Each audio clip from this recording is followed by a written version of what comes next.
Hello friends, good evening to all of you. I hope you all are fine. You all are happy. Okay, those who are sir मैं Pythagoras theorem के लिए हैं, बहुत easy है. Okay okay okay, अच्छी बात है भाई, आपने कर लिया, बहुत खुशी की बात है. चलिए, जिन लोगों ने पाइथागोरस थ्योरम कर लिया बहुत खुशी की बात है, नहीं किया तो और अच्छी बात है. देखिए, अगर कोई काम हमारी ज़िंदगी में अगर हमसे हो जा रहा है तो ये हमारे लिए बहुत खुशी की बात है, और अगर नहीं हो रहा है तो उससे ज़्यादा और भी खुशी की बात है. कारण क्या है पता है? हम उसको करने के सीखेंगे और उसको हम लोग क्या करेंगे, एफर्ट करके क्या करेंगे, उसको हम लोग करेंगे ना. तो कभी भी आपको ज़िंदगी में निराश नहीं होना चाहिए कि हमसे ये काम नहीं हो रहा है. ठीक है, तो हाँ नहीं हो रहा तो कोई बात नहीं, हम लोग धीरे धीरे सीख के करेंगे ना. कोई सीख के थोड़ी आता है, हम सब लोग तो सीखते हैं, यहीं से सीखते हैं. ओके, तो अगर आपसे काम नहीं हो रहा है तो बिल्कुल आपको कभी भी परेशान नहीं होना है और ना ही आपको कभी भी ज़िंदगी में निराश होना है. ठीक है, हमेशा हैप्पी रहा करिए, सब कुछ ठीक हो जाएगा. चलिए, आज हम लोग जो काम करने वाले हैं, हाँ सब लोग गुड इवनिंग, सब लोग सृष्टि, हाँ गुड इवनिंग, सबको गुड इवनिंग. एक बार आप लोग शेयर कर दिया करो भाई. आने से पहले एक बार हाजिरी लगाने का मतलब है just you have to invite your friends. Okay, हम लोग क्या कर रहे थे, इलेक्ट्रिसिटी में काम कर रहे थे, और मे भी आज ये चैप्टर हम लोगों के बीच में नहीं रहेगा. ठीक है, आज हम लोग कोशिश करेंगे इसे समाप्त करने का. समाप्त करने से पहले मैं आपको कुछ अच्छे न्यूमेरिकल्स बताऊं, क्योंकि याद रखना ये जो सेक्शन है यहाँ से न्यूमेरिकल्स भी बनते हैं. ठीक है, यहाँ से क्या होते हैं, यहाँ से कुछ आपको न्यूमेरिकल्स भी बनने हैं. इस वाले पार्ट से क्या होते हैं, हमारे एग्जाम्स में कुछ न्यूमेरिकल्स भी बनते हैं. तो देखिए, हमने यहाँ पे स्टार्ट कहाँ से किया था. अगर मैं बात करूँ आपको इस चैप्टर का, जब हम लोगों ने स्टार्ट किया था तो हम लोगों ने स्टार्ट किया था कहाँ से, कंडक्टर, इंसुलेटर, रेसिस्टेंस से स्टार्ट किया था. फिर हम लोग ओम्स लॉ पे आए थे, फिर हम लोग रेसिस्टेंस, रेसिस्टिविटी पढ़े थे. रेसिस्टेंस को सीरीज में अरेंज किए थे, रेसिस्टिविटी को पैरेलल में अरेंज किए थे. इतना काम हम लोगों ने कर लिया है. आज हम लोगों को ये देखना है ना कि एक्चुअली क्या होता है. मैंने आपसे बताया था कि हम लोग रेसिस्टेंस को दो तरीके से अरेंज करते हैं. रेसिस्टेंस को इस चैनल पे मींस यूनिक ऑनलाइन ग्रुप कुछ पहले की रिकॉर्डेड वीडियो भी पड़ी है रेसिस्टेंस और रेजिस्टर की. रेसिस्टेंस और रेजिस्टर के बीच में डिफरेंस, रेसिस्टेंस को सीरीज और पैरेलल, उसको भी आप लोग देख लीजिएगा कभी टाइम मिलेगा तो. ठीक है, अगर आप सिर्फ इतना लिखेंगे resistance and register by Ashutosh sir या फिर resistance and register unique online group तो आपको मिल जाएगा. तो वहां पे भी मैंने इसको एक बार समझाया है. तो थोड़ा सा एक्चुअली क्या होता है ना कि पहले मैंने बताया और अभी हमने बताया, तो दोनों का तरीका अलग अलग होता है. तो अगर टाइम मिले तो थोड़ा सा आपको डिफरेंस को फील करना चाहिए. ओके, तो हमने क्या बताया आपको, हम लोग रेसिस्टेंस को दो टाइप से अरेंज करते थे. एक था हमारा सीरीज में, दूसरा हमारा किस में था, पैरेलल में. अब हम लोग जो बात करेंगे ना, वो हम लोग ये बात करेंगे, जो अपनी बात आज से स्टार्ट करना है वो यहाँ से स्टार्ट करना कि हमारे घर में जो कनेक्शंस होते हैं. मैंने आपसे कहा था अगर कोई कनेक्शन सीरीज में, सीरीज का मतलब मैं जैसे बताऊँ आपको कि मान लीजिए आपके घर में 10 LED लगी हुई है. बल्ब का तो नाम मैं नहीं लूंगा क्योंकि अब तो बल्ब यूज नहीं होता. मान लीजिए आपके घर में 10 बल्ब LED लगी हुई है. तो अब क्या हो रहा है, यहाँ से वायर गया. ओके, ये आपका स्विच बोर्ड है. यहाँ पे मैं क्या कर रहा हूँ, मान लीजिए ये आपका क्या है, स्विच बोर्ड है. ओके, यहाँ से क्या होगा, यहाँ से पावर आई हुई है, इधर से कहीं एक्सटर्नल सोर्स से पावर आई हुई, यहाँ से आपके पावर आ रही ना. अब यहाँ पे क्या हुआ, ये आपका पहला बल्ब हो गया. ओके, ये तो ऐसा लगा जैसे मैं पेड़ बना रहा हूँ. ठीक है, यहाँ पे आपने एक कनेक्शन दे दिया, जैसे ये वायर जा रहा है, ये कोई वायर जा रहा है यहाँ से. ठीक है, और आपने क्या किया, एक कनेक्शन यहाँ से दे दिया, दूसरा कनेक्शन यहाँ से दे दिया बल्ब का. ओके, पेड़ मत समझिए इसको, मैं बल्ब समझिएगा. ऐसे नहीं बल्ब समझ पा रहे हो तो फिर वही सिंबल वाला बना लीजिए. ठीक है, या मान लीजिए कि कोई लाइट लगा दी, एक यहाँ पे लगा दिए, फिर एक यहाँ पे लगा दिए, फिर एक यहाँ पे लगा दिए, फिर एक यहाँ पे लगा दिए, फिर एक क्या किया आपने, यहाँ पे लगा दिया, और फिर यहाँ से ये आपका वायर ऐसे आ गया. अब देखिए क्या हो रहा था, ध्यान समझिए. अब क्या हो रहा था, ध्यान से सब लोग देख रहा, तभी आप लोग समझ पाओगे. हाँ, राज सिंह राजपूत, बिल्कुल बढ़िया भाई. यूनिक टॉपर्स चैनल बंद हो गया क्या सर, उसमें नहीं पढ़ते. नहीं बाबू, कुछ थोड़ी सी दिक्कत है उस पर. मैं वीडियोस जो आप लोग अभी पढ़ रहे हो ना, ये रिकॉर्डेड फॉर्म में आपको यूनिक टॉपर्स पे ही मिलेगा. ठीक है, ये रिकॉर्डेड फॉर्म में अगर आप लोगों को देखना होगा तो यूनिक टॉपर्स पे भी मिल जाएगा. एक्चुअली कुछ टेक्निकल इशू के कारण अभी हम लोग उस पर काम नहीं कर पा रहे हैं. बहुत जल्दी उस पर स्विच होने वाले बाबू. टॉपर्स पे ही काम करेंगे हम लोग. ठीक है, यहाँ पे वैसे बहुत ट्रैफिक होती है, यहाँ पे ऐड वैड भी आते हैं ना, आप लोगों को दिक्कत होती होगी. क्योंकि आप लोग पढ़ने वाले छात्र हो, तो थोड़ा सा दिक्कत है, बट मैं वहाँ पे जल्दी स्विच कर रहा हूँ, बहुत जल्दी स्विच करूँगा वहीं पे। तो अब यहाँ पे क्या हुआ, देखो एक एलईडी मेरी यहाँ पे लगी है, ठीक है, एक एलईडी क्या हो रही है मेरी यहाँ पे लगी है, देखो यहाँ पे एक एलईडी यहाँ पे, एक यहाँ पे, एक यहाँ पे और एक यहाँ पे। अब देखो इसमें होता क्या है, थोड़ा समझने की कोशिश करना। यहाँ पे मेरा क्या लगा है, स्विच लगा हुआ है, यहाँ पे मेरा ये स्विच लगा हुआ है। अब मैंने जैसे ही स्विच ऑन किया, ये सारी मेरी बल्ब या सारी एलईडीज मेरी क्या हो गई, ऑन हो गई, ठीक है। नहीं, उसमें ऐड नहीं आएगा, ठीक है। तो हमने क्या बताया कि जैसे आपने यहाँ पे स्विच ऑन किया, वो क्या होगा, सारी एलईडीज क्या हो जाएंगी, ऑन हो जाएंगी, सारी एलईडीज ऑन हो जाएंगी। लेकिन आप थोड़ा समझना इस बात को, एक बात थोड़ा सा लोग समझने की कोशिश करना कि मान लो मैंने क्या करा, सारे कनेक्शंस कर दिए हैं और बीच में मान लो यहीं पे कहीं पे तार ब्रेक हो गया, इसमें से कोई एक सर्विस खराब हो गई, या फिर जैसे मान लो बल्ब में क्या होता है, मैं आपको बताऊंगा जब हीटिंग इफेक्ट बताऊंगा, तो इसमें टंगस्टन वगैरह लगा, तो मान लीजिए इसमें बीच में ये टंगस्टन बीच में ब्रेक हो गया, मतलब कनेक्टिविटी या कंटिन्यूटी यहाँ पे स्टॉप हो गई, या किसी कारण से क्या हुआ कि जो बल्ब में वायर था वो यहाँ पे क्या हुआ, यहीं से टूट गया, ठीक है। अब जब यहाँ से ये टूट गया तो ये तो बल्ब जलेगा, लेकिन इसके इधर के ना ये जलेंगे ना ये जलेंगे ना ये जलेंगे। कारण क्या पता है, क्योंकि यहीं से कनेक्टिविटी आगे पास हो रही थी, यहीं से कनेक्टिविटी आगे पास हो रही थी। जब यहाँ से कनेक्टिविटी आगे नहीं बढ़ेगी तो इन सारे सर्किट्स में इलेक्ट्रिसिटी नहीं आएगी, पावर का ट्रांसमिशन नहीं होगा और इलेक्ट्रिसिटी ग्लो नहीं करेगी। बात समझ आ गई?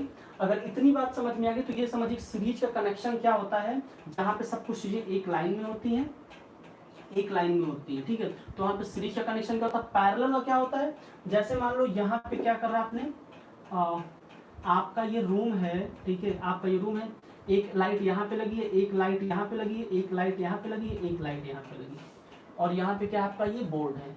आपने क्या किया, इसके लिए अलग से यहाँ पे एक स्विच का कनेक्शन हो गया है, इसके लिए अलग से एक स्विच का कनेक्शन हो गया है, ठीक है। ऐसे ही क्या हुआ, इसके लिए अलग से एक स्विच का कनेक्शन हो गया है, ओके, और इसके लिए क्या हो जाएगा, एक अलग से यहाँ पे स्विच का कनेक्शन हो जाएगा, ठीक है। तो यहाँ पे क्या हो रहा है कि चारों बल्ब के लिए, चारों एलईडीज के लिए क्या है, अलग अलग कनेक्शन हुआ है। तो अगर इसमें से कोई अगर मेरा एक बल्ब खराब होगा तो सिर्फ वही तो खराब होगा, बाकी के तीनों बल्ब जलेंगी, बढ़िया से चलेंगे, उसमें कोई दिक्कत नहीं आएगा। लेकिन यहाँ पे क्या हुआ, यहाँ पे अगर यहाँ पे सिर्फ कनेक्शन, एक कनेक्शन ब्रेक हो गया तो उससे और सारे जितने भी हमारे प्रोडक्ट होंगे, जितने भी हमारी एलईडीज होंगी, वो क्या हो जाएंगे, सब अफेक्टेड हो जाएंगी। बात समझ आई? तो एक्चुअली क्या होता है कि जब हम लोग बात करते हैं अपने डोमेस्टिक यूज की, समझना बात की, ठीक है, जब हम लोग बात करते हैं अपने डोमेस्टिक यूज की बात करते हैं, जब हम लोग बात करते हैं ना कि डोमेस्टिक इलेक्ट्रिक करंट का डिस्ट्रीब्यूशन कैसे होता है, या फिर हम लोग अपने परिवार में, अपने घर में, अपने मकान में इलेक्ट्रिसिटी को डिस्ट्रीब्यूट कैसे करते हैं, तो वहां पे याद रखना प्रेफरेंस किसको होता है, पैरेलल को होता है। प्रेफरेंस किसको करते हैं हम लोग, पैरेलल को करते हैं। इसलिए पैरेलल को करते हैं कि यहाँ पे क्या होता है ना, सारे प्रोडक्ट्स का, जितने हमारे पास गैजेट्स हैं, इलेक्ट्रिक गैजेट्स हैं, उन सारे गैजेट्स का इंडिविजुअल कनेक्शन होता है। और यहाँ पे क्या होता है कि हाँ ठीक है, एक तो थोड़ा सा ठीक है कि यहाँ पे तार थोड़ा ज्यादा लगता है, यहाँ पे तार थोड़ा कम लगता है, लेकिन इससे बहुत सारे नुकसान, ये तो मैंने अभी सिर्फ एक बताया, इसके अलावा बहुत सारे डिसएडवांटेज होते हैं। तो हम लोग हेडिंग बनाएंगे क्या, disadvantage of series circuit for domestic wire. Heading बनाइएगा, disadvantage of series circuit for domestic wire. मैंने क्या कहा आपसे कि जब भी हम लोग घर पे यूज करेंगे, डोमेस्टिक मतलब होता है घर पे यूज करना, ठीक है। कंप्लीट, अच्छा, अच्छी बात आपने कंप्लीट कर लिया। तो जब भी हम लोग बात करते हैं डोमेस्टिक का, घर पे बात करते हैं, तो वहां पे हम लोग क्या करते हैं, देखते हैं कि किसका यूज हो रहा है। मुझे पता है कुछ लोगों के स्कूल में इलेक्ट्रिसिटी पढ़ा दी गई है, तो क्योंकि उनके यहाँ लाइट नहीं पढ़ाया गया है, उनके यहाँ ह्यूमन आई कलरफुल वर्ल्ड नहीं पढ़ाया गया, तो उनके यहाँ इलेक्ट्रिसिटी पहले कवर हुई है, तो कोई बात नहीं। तो मैंने क्या बताया आपको कि जैसे कि देखो डिसएडवांटेज इसका क्या है, हेडिंग बना लीजिएगा क्या, डिसएडवांटेज ऑफ सीरीज कनेक्शन ना,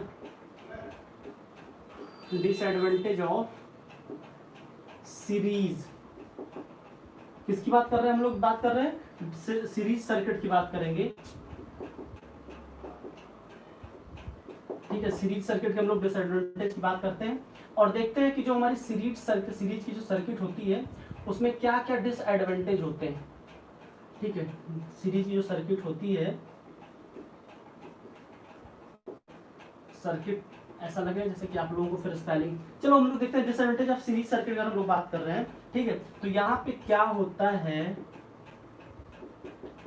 आप सही ना, स्पेलिंग थोड़ा सा गड़बड़ जाए फिर भी सही है, लेकिन आपको क्लियरली दिखाई देना चाहिए, ठीक है। मैंने क्या कहा आपसे, मैंने क्या कहा आपसे कि जो हमारा सीरीज का जो डिसएडवांटेज होता है उसको हम लोग देखते हैं। पहला डिसएडवांटेज क्या होता है, सबसे पहले अगर हम डिसएडवांटेज की बात करें तो इसमें क्या होता है कि अगर एक एप्लीकेशन मेरा स्टॉप किया वर्किंग करना, सृष्टि क्या कर रहे हैं, यस सर पढ़ा दिया गया है, हाँ मुझे पता है, मुझे पता है, कई सारे लोगों के स्कूल में पढ़ा दिया गया है, ठीक है मुझे पता है, लेकिन क्योंकि उनके यहाँ और सारे उधर जो 2 चैप्टर्स कवर नहीं हुए ना, ये कारण है। हमने क्या किया, उसको पहले कवर किया, क्योंकि हमने सोचा कि अगर हम लोग अगर हम लोग लाइट पढ़ रहे हैं, क्योंकि हमारे फिजिक्स चैप्टर फर्स्ट वही था, तो इसलिए हमने ऐसा किया है। बाकी इलेक्ट्रिसिटी तो हम लोग कवर कर लेंगे छुट्टी से पहले।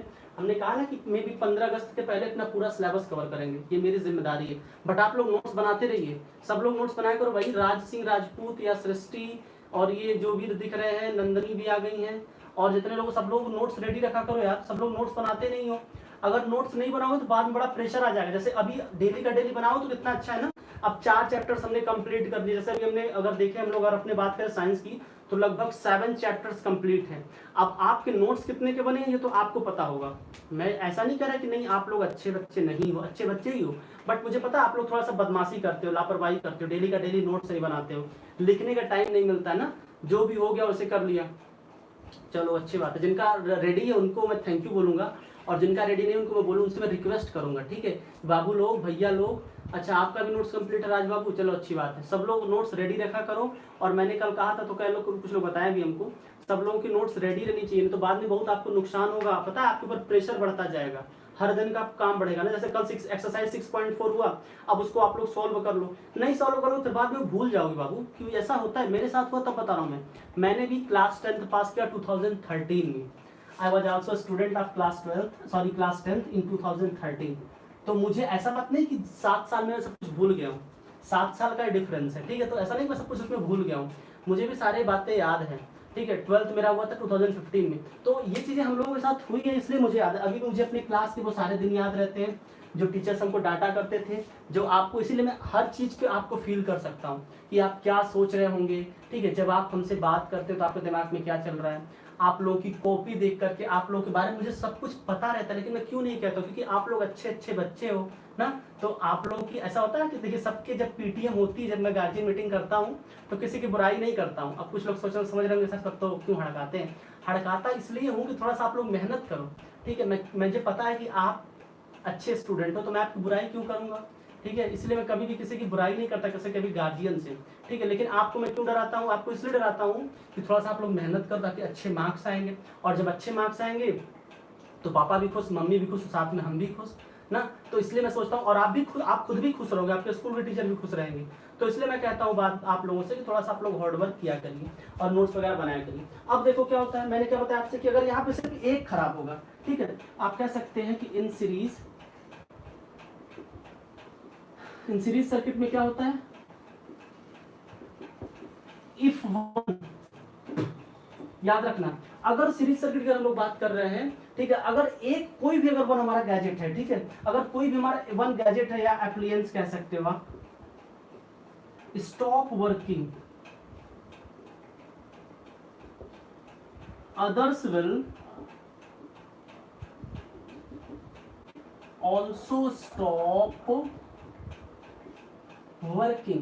ये देखो सबसे बड़ा नुकसान होता है कि अगर एक ने खराब हुआ, अगर एक काम करना बंद किया तो क्या हो जाएगा, जितने उसके अलावा जितने और सारे होंगे, सारे क्या जाएंगे, काम करना बंद कर देंगे। दूसरी बात अगर हम लोग देखें तो क्या होता है, यहाँ पे अगर हम लोग यहाँ पे देखें कि यहाँ पे क्या होता है, सीरीज कॉम्बिनेशन में क्या होता है, कह सकते हैं आप, in series we have only one switch। मैंने बताया था ऊपर, आपको दिखाया था ना वहां बना के फिगर, यहां पे क्या होता है, यहां पे सिर्फ एक स्विच होता है। दैट्स हाउ इट बिकम,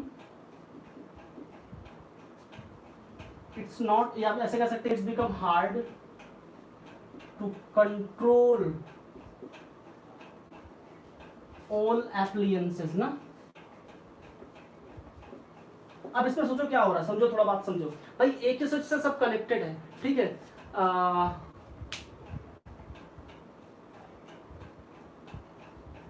क्या कह रही हो नंदनी सर, आप पता मेरे क्या क्या कहते हैं चलो अच्छी बात है। अच्छी बात है, आपको पता है। तो दूसरा मैंने क्या कहा आपसे, मैंने ये बोला आपसे कि सीरीज में क्या होता है कि सिर्फ एक स्विच से कनेक्टेड होता है, और जब एक स्विच से कनेक्टेड होगा तो सोचो क्या होगा भाई, देखो क्या जितने हमारे लाइट सबको मैंने एक स्विच से कनेक्ट कर दिया, अब मुझे सिर्फ एक लाइट को अगर ऑफ करनी तो मैं क्या करूंगा, मेरे पास कोई ऑप्शन ही नहीं है, मतलब या तो मैं सबको जला के रखूं या तो मैं सबको ऑफ करके रखूं, सिर्फ मेरे सामने यही ऑप्शन है, और इसके अलावा मेरे पास कोई ऑप्शन नहीं है। तो इसलिए क्या होता है, इसलिए भी थोड़ा सा ये मुश्किल होता है। इसके अलावा अगर बता दूं मैं आपको कि क्या होता है सीरीज में, अगर आपको याद होगा जब हम लोग बात करते थे सीरीज में, तो आप हमने क्या देखा था, आपको याद होगा तो हमने क्या देखा था, V is equal to I R था, बल्कि आप चाहो तो लिख सकते हो इन सीरीज हम लोग क्या देखे थे, हम लोग देखे थे ना कि क्या था, V is equal to I R था। तो वहां पे कॉमन क्या था, वहां पे क्या था, वहां पे करंट कॉमन था, आपको याद आ रहा है, वहां पे क्या था इन सीरीज, जब करंट कॉमन होता है तो पोटेंशियल डिफरेंस जो होता है वो क्या होता है, वो चेंज करता रहता है, वो वैरी करता रहता है। मतलब जैसे जो पहला आपने सर्किट लगाया उसमें पूरा पोटेंशियल डिफरेंस 220 वोल्ट है तो 220 वोल्ट रहेगा, अगले में क्या हो जाएगा, थोड़ा सा कम हो जाएगा, अगले में थोड़ा से और कम हो जाएगा, अगले में से थोड़ा कम हो जाएगा। जैसे आपने अगर बात करो तो नहीं देखे होंगे, जैसे हम लोग कभी देखा करते थे पहले शादी वादी में लाइटें लगा करती थी, तो जैसे कि अभी खूब डिस्टेंस पे लाइट एक बल्ब ऐसे करके उन्होंने लगा रखा है, तो जब जो पहला बल्ब था वो थोड़ा सा अच्छे से ग्लो करता था, जो लास्ट का था उस सीरीज के उसकी जो क्लियरेंस थी उतनी अच्छी नहीं थी। कारण क्या होता है कि सीरीज में क्या होता है, पोटेंशियल डिफरेंस आप लिख सकते हो, बल्कि या वोल्टेज भी लिख सकते हो, पोटेंशियल डिफरेंस को वोल्टेज कहते हैं बाबू, ध्यान समझना, पोटेंशियल डिफरेंस या ब्रैकेट में लिख लो इसी को, वोल्टेज इज नॉट सेम। क्या बताया मैंने आपसे कि क्या होता है, यहाँ पे जो वोल्टेज होता है वो क्या होता है, वो सेम नहीं होता है। हाँ खुशी, बिल्कुल अच्छी बात है भाई, गुड इवनिंग आपको। ठीक है, तो क्या होता है जब हम लोग बात करते हैं सीरीज में, तो वहाँ पे पोटेंशियल डिफरेंस का है तो वोल्टेज क्या होता है, सेम नहीं होता है, वो क्या करता रहता है, वैरी करता रहता है। ठीक है, इसके अलावा और भी बहुत सारे कारण होते हैं। अब देखो फायदा क्या क्या होते हैं, ये तो डिसएडवांटेज होगा, 3 डिसएडवांटेज बहुत है। अब देखो सीरीज में डिसएडवांटेज है, पैरेलल में फायदा क्या क्या है, ये तो भाई इसी जितने नुकसान है इसी का अपोजिट कर दीजिए तो पैरेलल में फायदा हो जाएगा, इसीलिए घर में लोग पैरेलल ही लगाते हैं ना। तो ये तो डिसएडवांटेज, अब एडवांटेज देखते हैं और पैरेलल कॉम्बिनेशन, ये 3 डिसएडवांटेज कम से कम याद रखिएगा, 3 से बात बन जाएगी। इसके अलावा अगर हम लोग बात करें तो एक आध और होता है, क्या होता है, अगर बहुत ज्यादा ओवरलोड रेसिस्टेंस है, जैसे मान लो कि क्या हो गया, एक हाथ इस पे चाहो तो एक हाथ और, जैसे मान लो कि आपने क्या किया, 4-5 कनेक्शन किया है आपने सीरीज में, क्या किया, कई सारे एप्लायंसेस लगाए हैं ना, कई सारे एप्लायंसेस लगाए हैं। अब क्या हो रहा है, किसी का लोड बहुत ज्यादा है तो उससे क्या हो जाएगा, उससे और भी सारे क्या हो जाएंगे, प्रभावित हो जाएंगे। अभिजीत कुमार गुप्ता, हाँ बिल्कुल, कैसे हो भाई अभिजीत कुमार गुप्ता जी, कैसे हैं, बढ़िया। तो क्या होता है उसमें और सारे क्या होते हैं, उसके लोड से, उसके रेसिस्टेंस से क्या होते हैं, अफेक्टेड होते हैं। बात समझ आ गई। अब हम लोग देखते हैं एडवांटेज, एडवांटेज देखते हैं, किसका एडवांटेज देखते हैं, पैरेलल कॉम्बिनेशन का, advantage of parallel combination.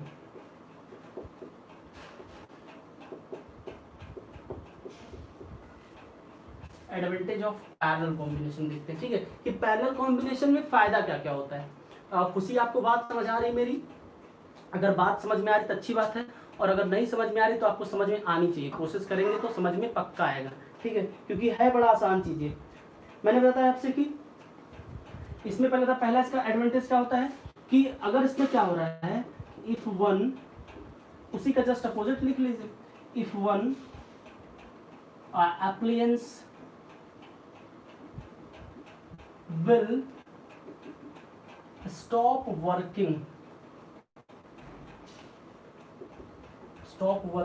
other will continue ना, अदर तो चलते रहेंगे क्योंकि सबका पैरेलल कनेक्शन है ना, अदर विल कंटिन्यू या कैरी ऑन, या फिर नॉट अफेक्टेड कह सकते हैं, others will not be affected ऐसे भी कह सकते हैं, others will not be affected, others क्या होंगे, अफेक्टेड नहीं होंगे। क्यों नहीं होंगे, क्योंकि पैरेलल में मैंने दिखाया था ना आपको कि जितने बल्ब है उतने तार बोर्ड से गए हुए हैं। ठीक है, जितने बल्ब हैं, हाँ बिल्कुल बिल्कुल चेक करेंगे भैया, बिल्कुल आपका चैनल चेक करेंगे, टॉप ज्ञान आपका चैनल बिल्कुल चेक करूंगा। ठीक है, तो मैंने क्या बताया आपसे कि जो हमारे पैरेलल कॉम्बिनेशन होते हैं उसमें सबका कनेक्शन अलग अलग है, तो कैसे एक दूसरे से अफेक्टेड होगा। इसके बाद बता दूं मैं आपसे कि जब जितने भी उसमें वोल्टेज जो पास करता सब में सेम वोल्टेज पास करता, आप कह सकते हैं कि क्या, इन पैरेलल, स्विच वाली बात भी आप लिख सकते हैं ना, इन पैरेलल डिफरेंट स्विच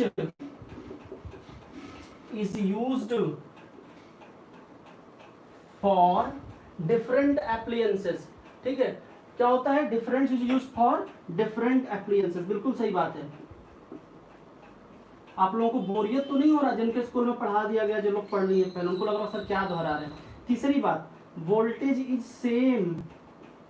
जैसे 220 वोल्ट रहता है, वोल्टेज या पोटेंशियल डिफरेंस इज सेम, सब में सेम रहेगा। No problem of resistance here.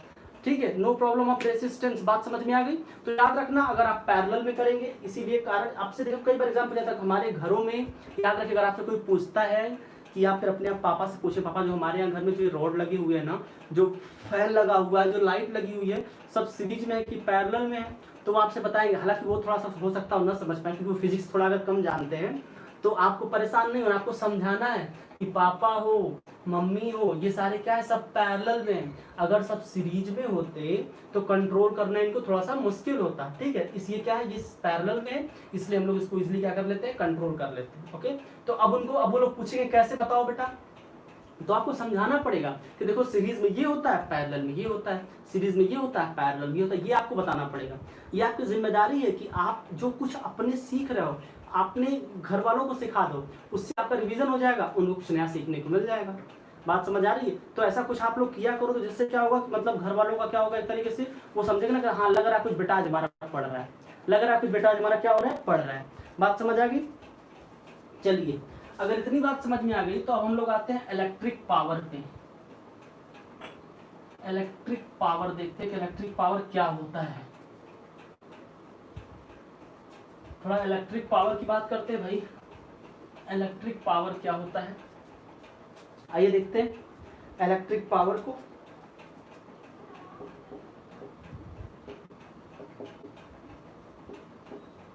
चलिए, जब हम लोग बात करते हैं ना, एक प्यारा वर्ड है पावर। बात करते हैं हम लोग की पावर, क्या कहते हैं? अभिजीत कुमार गुप्ता क्या कह रहे हैं सर? हाँ, I am Abhijit Kumar, today my net is disturb, so I late today. Okay, that's no matter.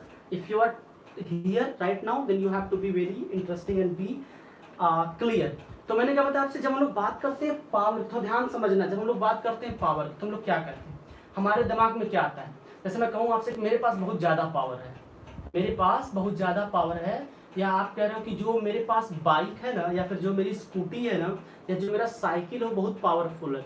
एक थे अपने हम की साइकिल बहुत, तो अब मैं अगर पावरफुल बोल रहा हूँ, तो पावरफुल का मतलब क्या हो रहा है कि कहीं ना कहीं जो उसकी एफिशिएंसी होगी, जो उसकी जो काम करने की जो ड्यूरेबिलिटी है, वो क्या है, वो अधिक है। हाँ, जूल्स लॉ फिटिंग अभी पढ़ाएंगे बाबू, अभी जूल्स लॉ फिटिंग बताएंगे। इसके बाद हम लोग हीटिंग इफेक्ट ऑफ करंट पढ़ेंगे, जिसमें का आपका है जूल्स लॉ फिटिंग। क्योंकि जो हीटिंग होती है ना, वो 3-4 चीजों पर डिपेंड करती है, करंट पे, रेसिस्टेंस पे, टाइम पे। तो वो बताऊंगा मैं आपको, वही जूल्स लॉ फिटिंग होता है। अभी इसके बाद डिफाइन करता हूँ। तो क्या बताया मैंने आपको कि जो पावर होता है एक्चुअली में क्या होता है, थोड़ा समझना कि पावर होता क्या है। अगर मैं बात करूँ आपसे कि पावर क्या होता है, कितना काम हुआ है भाई, कोई भी व्यक्ति कितना काम कर पाता है फिक्स्ड समय में। जैसे मैं आपसे कहूं कि मेरे पास अधिक पावर है, तो मैं क्या करता हूं, मैं आपके कंपैरिजन में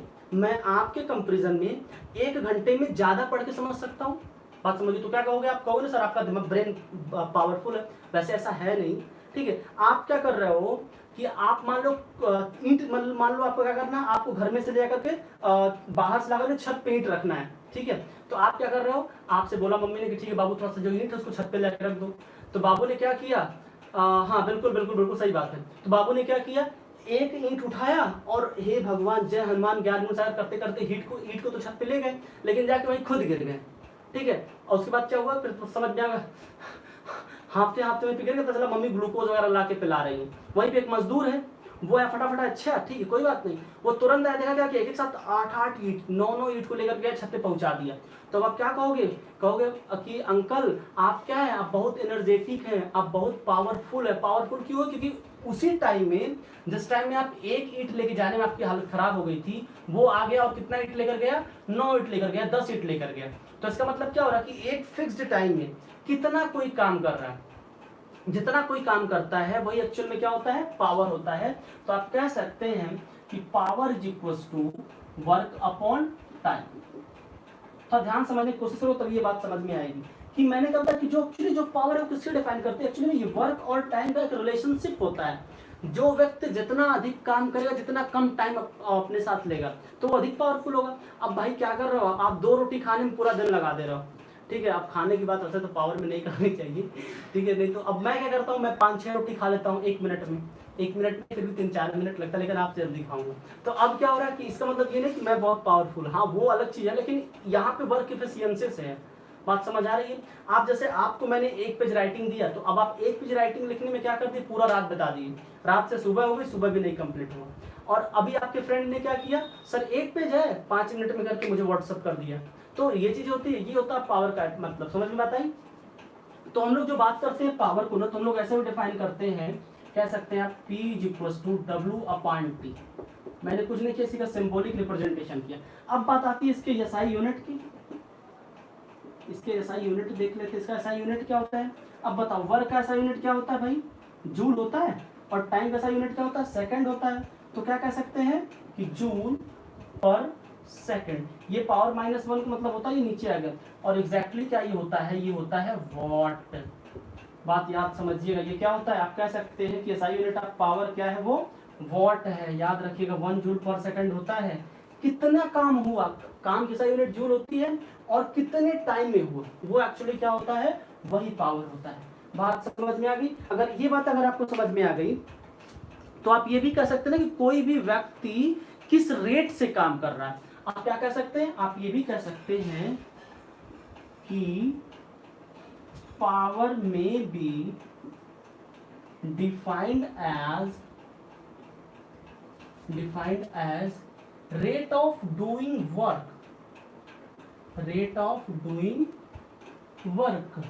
भाई कोई काम को आप किस तरीके से कर रहे हो, किसी भी काम को आप क्या कर रहे हो, किस तरीके से कर रहे हो, जिस तरीके से आप कर रहे हो ना, जिस तरीके से आप कर रहे हो ना, वही का है आपका पावर। तो भाई अगर आपको किसी का पावर जानना, तो आपको जानना पड़ेगा रेट ऑफ डूइंग वर्क क्या है, कि व्यक्ति का जो रेट है, जो काम करने का रेट है, ठीक है, वो रेट क्या है काम करने का, एक्चुअली में क्या होता है, वही पावर होता है। ये बात समझ में आ गई? तो आप याद रखिए, पहला जो हम लोग बात करते हैं पावर की, वो क्या होता है, वर्क अपॉन टाइम होता है। मीन्स हम कह सकते हैं क्या, कि एक रिलेशनशिप होता है, किसके बीच में होता है, किसी से बीच में होता है, वर्क में और टाइम के बीच में रिलेशनशिप होता है। ये बात समझ में आ गई? अच्छा, अगर ये बात समझ में आ गई, ठीक है, तो एक बात मैं आपको और बताऊंगा, कि अब बताओ मुझे कि पोटेंशियल डिफरेंस इक्वल्स टू क्या होता है। आपको याद है इलेक्ट्रिक पोटेंशियल वाला कॉन्सेप्ट, याद है कि नहीं याद? नहीं याद है तो मैं बता देता हूँ, कोई बात नहीं, आपको याद दिलाता हूँ। कुछ दिनों पहले नहीं, 2 दिन पहले ही हम लोगों ने क्या सीखा था, आपको बात याद है? हम लोगों ने ये सीखा था कि एक्चुअली में क्या होता है, V = W/Q था। याद आ रहा है? हमने क्या कहा था आपसे, इसलिए कहता हूँ रिवाइज किया करो, कि किसी भी चार्ज को, किसी भी टेस्ट चार्ज को किसी पॉइंट से इन्फिनिटी, जिस पॉइंट पे आप ला रहे हो, उस पॉइंट तक लाने में जितना वर्क होता है, वो क्या होता है, उस पॉइंट का इलेक्ट्रिक पोटेंशियल होता है। तो ये बात आपको पता है? अगर ये बात अगर आपको पता है, अगर आपको ये बात पता है कि कोई भी इन्फिनिटी से आप कोई टेस्ट चार्ज लेकर के आ रहे हो, कहाँ पे लेकर आ रहे हो, किसी पॉइंट पे लेकर के आ रहे हो, तो जितना क्या होता है, V = W/Q था। तो यहाँ पे देखो, अगर आप क्रॉस मल्टीप्लाई करोगे यहाँ पे, तो क्या हो जाएगा भाई, क्या हो जाएगा, देखो ध्यान से, यहाँ पे V/1 है, और यहाँ पे W/Q है। तो W = क्या हो जाएगा, it implies that W = V × Q हो जाएगा। हो जाएगा कि नहीं हो जाएगा? W = V × Q हो गया। और जब W = V/Q हो गया, ठीक है, W = क्या हो गया यहाँ पे, V × Q हो गया। V क्या है यहाँ पे, V यहाँ पे है इलेक्ट्रिक पोटेंशियल, और Q क्या है आपका, चार्ज है। Q क्या है आपका यहाँ पे, चार्ज है। और हम लोग क्या जानते हैं, हम लोग ये भी जानते हैं, अगर मैं बता दूं आपसे, कि करंट की बात समझते हो, करंट मतलब जिसको आप लोग कहते हो Q/T। अगर मैं क्या करूं, थोड़ा ध्यान समझना, अगर मैं एक काम करने चल रहा हूँ, एक तो मैंने यहाँ से इसको कर लिया, क्या किया मैंने, एक मैंने यहाँ से क्या, एक कॉन्सेप्ट क्या यूज किया, V = W/Q वाला।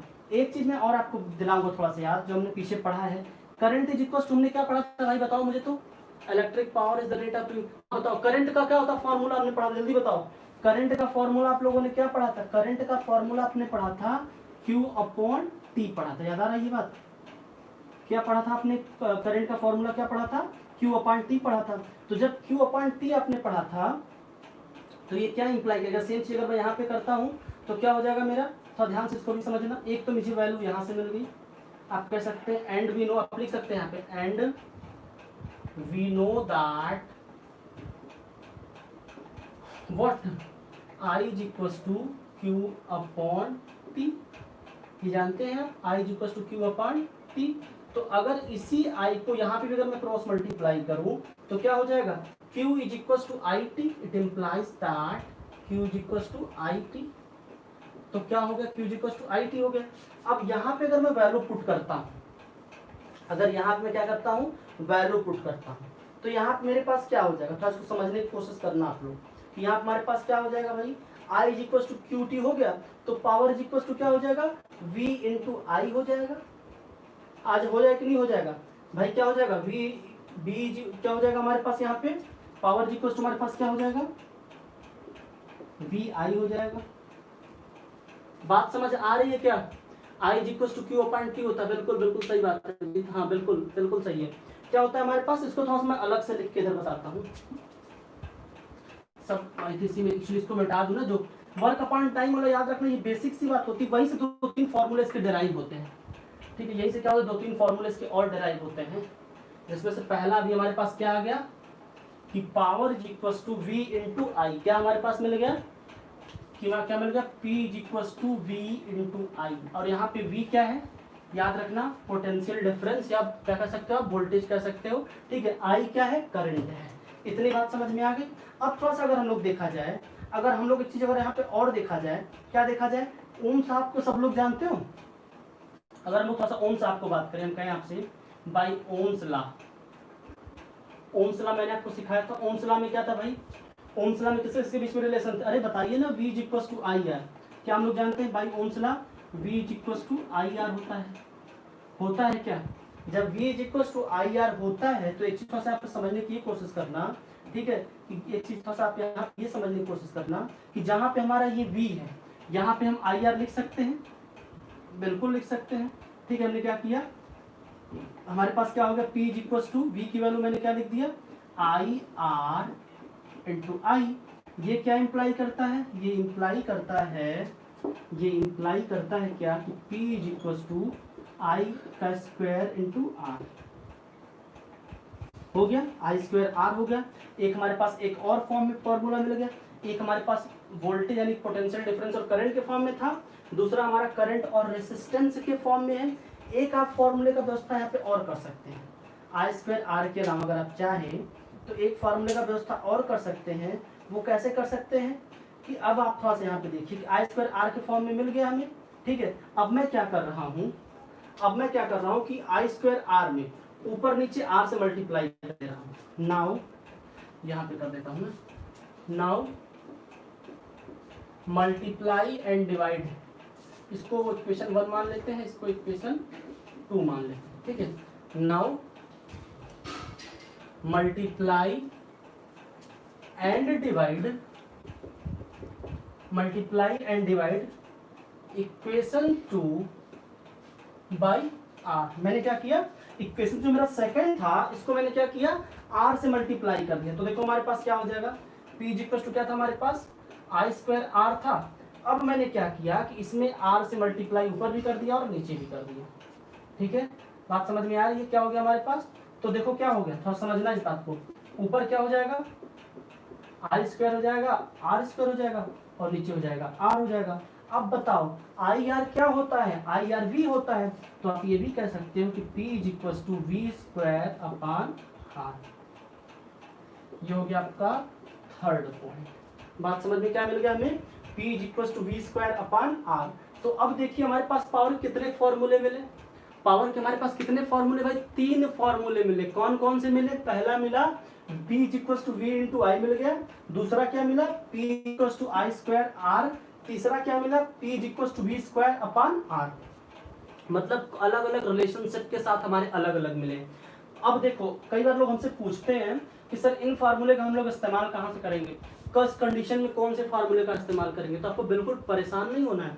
अगर आपका क्वेश्चन में पोटेंशियल डिफरेंस और करंट दिया तो आप इसका इस्तेमाल करो, अगर करंट और रेसिस्टेंस दिया तो इसका इस्तेमाल करो। यहाँ पे सॉरी, अगर करंट और रेसिस्टेंस, हाँ करंट और रेसिस्टेंस है तो इसका इस्तेमाल करो। अगर आपका पोटेंशियल डिफरेंस और रेसिस्टेंस दिया अलग अलग यूनिट सब में है ना, अगर पोटेंशियल डिफरेंस और रेजिस्टेंस है तो आपको इसका इस्तेमाल करना पड़ेगा।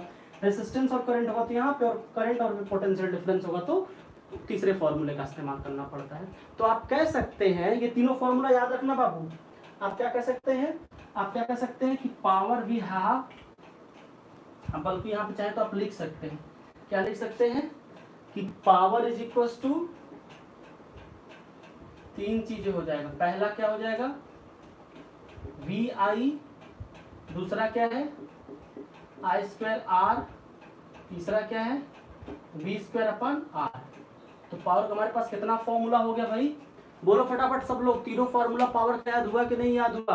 हालांकि मैं बता दूं आपको, ठीक है, मैं बता दूं आपको अगर कि आप लोग अगर चाहो तो डिराइव कर सकते हो एक से दूसरे को, दूसरे जैसे मैंने भी किया, मैंने भी तो डिराइव भी किया वर्क अपॉन टाइम से, तो आप लोग भी चाहो तो डिराइव कर सकते हो। क्योंकि देखो इलेक्ट्रिसिटी में वर्क का मतलब क्या होता है, बात समझ में आ रही, इलेक्ट्रिसिटी का वर्क का मतलब क्या होता है। यहाँ पे तो ये है नहीं कोई आप कोई फिजिकल वर्क करोगे भाई, यहाँ पे फोर्स लगाओगे, जो हमने पढ़ा था क्लास 9 में, याद है आपको वहां पे क्या पढ़ा था कि वर्क क्या होता है भाई, आप क्या करो, आप वर्क मतलब क्या हो, यहाँ पे फोर्स लगाओ डिस्प्लेसमेंट हो, यहाँ पे इलेक्ट्रिसिटी है तो वहां पे, यहाँ पे तो है नहीं आप फोर्स लगाएंगे डिस्प्लेसमेंट होगा तब जाके हमारा वर्क होगा, यहाँ पे वर्क की कहानी थोड़ी सी अलग। तो हमने वहां से क्या किया, तीनों फॉर्मूले को डिफाइन किया, और आई होप आप लोगों को ये तीनों फॉर्मूला क्या होगा समझ में आना चाहिए, एकदम समझ में आना चाहिए। अगर नहीं समझ में आएगा तो फिर समझ लो दिक्कत होगी। तीनों फॉर्मूला, और किसी को कोई कहीं कंफ्यूजन हो, कहीं किसी का कोई दिक्कत हो तो मुझे बताए, तो मैं आपको तुरंत समझाता हूँ, ठीक है। मैं आपको तुरंत क्या करूँगा, इसको फिर से समझा दूंगा, क्योंकि इसकी ये जो होता है ना एक्चुअली एग्जाम, यहाँ में क्वेश्चन यहाँ से बनते हैं, याद रखना इलेक्ट्रिक पावर से क्वेश्चंस बन जाते हैं कभी कभी। और कैसे क्वेश्चंस बनते हैं, मैं क्वेश्चंस आपको करा दूं क्या, कुछ क्वेश्चंस आपको करा दूं, क्वेश्चंस करने के लिए कितने लोग तैयार है भाई, एक क्वेश्चन करा दूं क्या, एक क्वेश्चन को तो जल्दी बोलो, मैं करा दूं आपको, प्यारा सा क्वेश्चन दे दूं एक, कोई बोल नहीं रहा है, नहीं बोलोगे तो कोई बात नहीं, हम क्वेश्चन पे तक एक साथ ही कराएंगे, तब क्वेश्चन का वेट करें, कल क्वेश्चंस का ही डे होगा, ठीक है, कल हम लोग क्वेश्चन ही करेंगे। यस सर याद हुआ, चलिए अच्छी बात है, एक हम लोग करेंगे क्वेश्चंस कल करेंगे, लेकिन अब आज नहीं करेंगे इस पे क्वेश्चंस कल ही, कल पूरा क्वेश्चन का ही डे होगा, ठीक है। अब आपको मैंने क्या बता दिया, आपने इसका कॉन्सेप्ट समझ लिया। अब देखिए जो कॉमर्शियल यूनिट क्या होती है पावर की, नंदनी क्वेश्चंस कल करेंगे, थोड़ा सा हम लोग कुछ और देख लेते हैं, या तो अभी कर लेंगे, अभी टाइम बचेगा हमारे पास, ठीक है, अभी हमारे पास टाइम बचेगा तो हम लोग फिर अभी क्वेश्चंस की सीरीज स्टार्ट कर देंगे, अभी स्टार्ट कर देंगे, ठीक है। अच्छा अब बताइए, देखिए मैंने आपसे क्या बताया आपको कि जो पावर का यूनिट होता है वो क्या होता है, वॉट होता है। पावर का यूनिट मैंने क्या बताया था, इसको भी याद रखना, पावर का यूनिट क्या होता है, वॉट होता है। लेकिन आपने ये भी सीखा था कि अगर इसकी बड़ी यूनिट की बात करो, मतलब किलो वाट की बात, जैसे हमने किलोग्राम की बात किया था, किलोमीटर की बात की, ऐसे किलो वॉट भी होता है। कैसे होता है भाई, हमारे पास क्या था, एक तो हमारी एसआई छोटी यूनिट थी डिस्टेंस मेजर करने की, मीटर थी, ठीक है। ऐसे ही अगर मैं तो मीटर से किस में हुआ था, इसकी बड़ी यूनिट क्या थी, किलोमीटर थी, ठीक। ऐसे ही क्या था, ये क्या था, डिस्टेंस का था, ग्राम था हमारा, अगर हम लोग वेट की बात करते थे तो इससे क्या था, हो गया था किलोग्राम हो गया था। ऐसे ही वॉट से क्या हो जाएगा, किलो वॉट हो जाएगा। वॉट से क्या हो जाएगा, अगर आपसे कोई बात करे कि large unit of power, large unit of power क्या होता है, किलो वॉट, ओके। अब होता क्या है कि 1 किलो वॉट में 1000 वॉट होता है। ये मैंने आपको सिखाया, कहाँ सिखाया है आपको, मैंने बहुत पहले बताया था कि milli centi decigram, deca hecto kilogram, myria quintal metric ton, याद आ रहा है। मैंने आपको पूरी एक सीरीज बताई थी, ठीक है सर, क्या डिराइव रिपीट कर दीजिए please, P equals to V I. अच्छा अच्छा अच्छा अच्छा, फिर से रिपीट कर दें, ठीक है फिर से कर देंगे, फिर से कर दे रहे हैं। देखो कुछ नहीं करना है कि W इज इक्वल टू क्या होता है, sorry P equal to W upon T था, वर्क अपॉन टाइम था।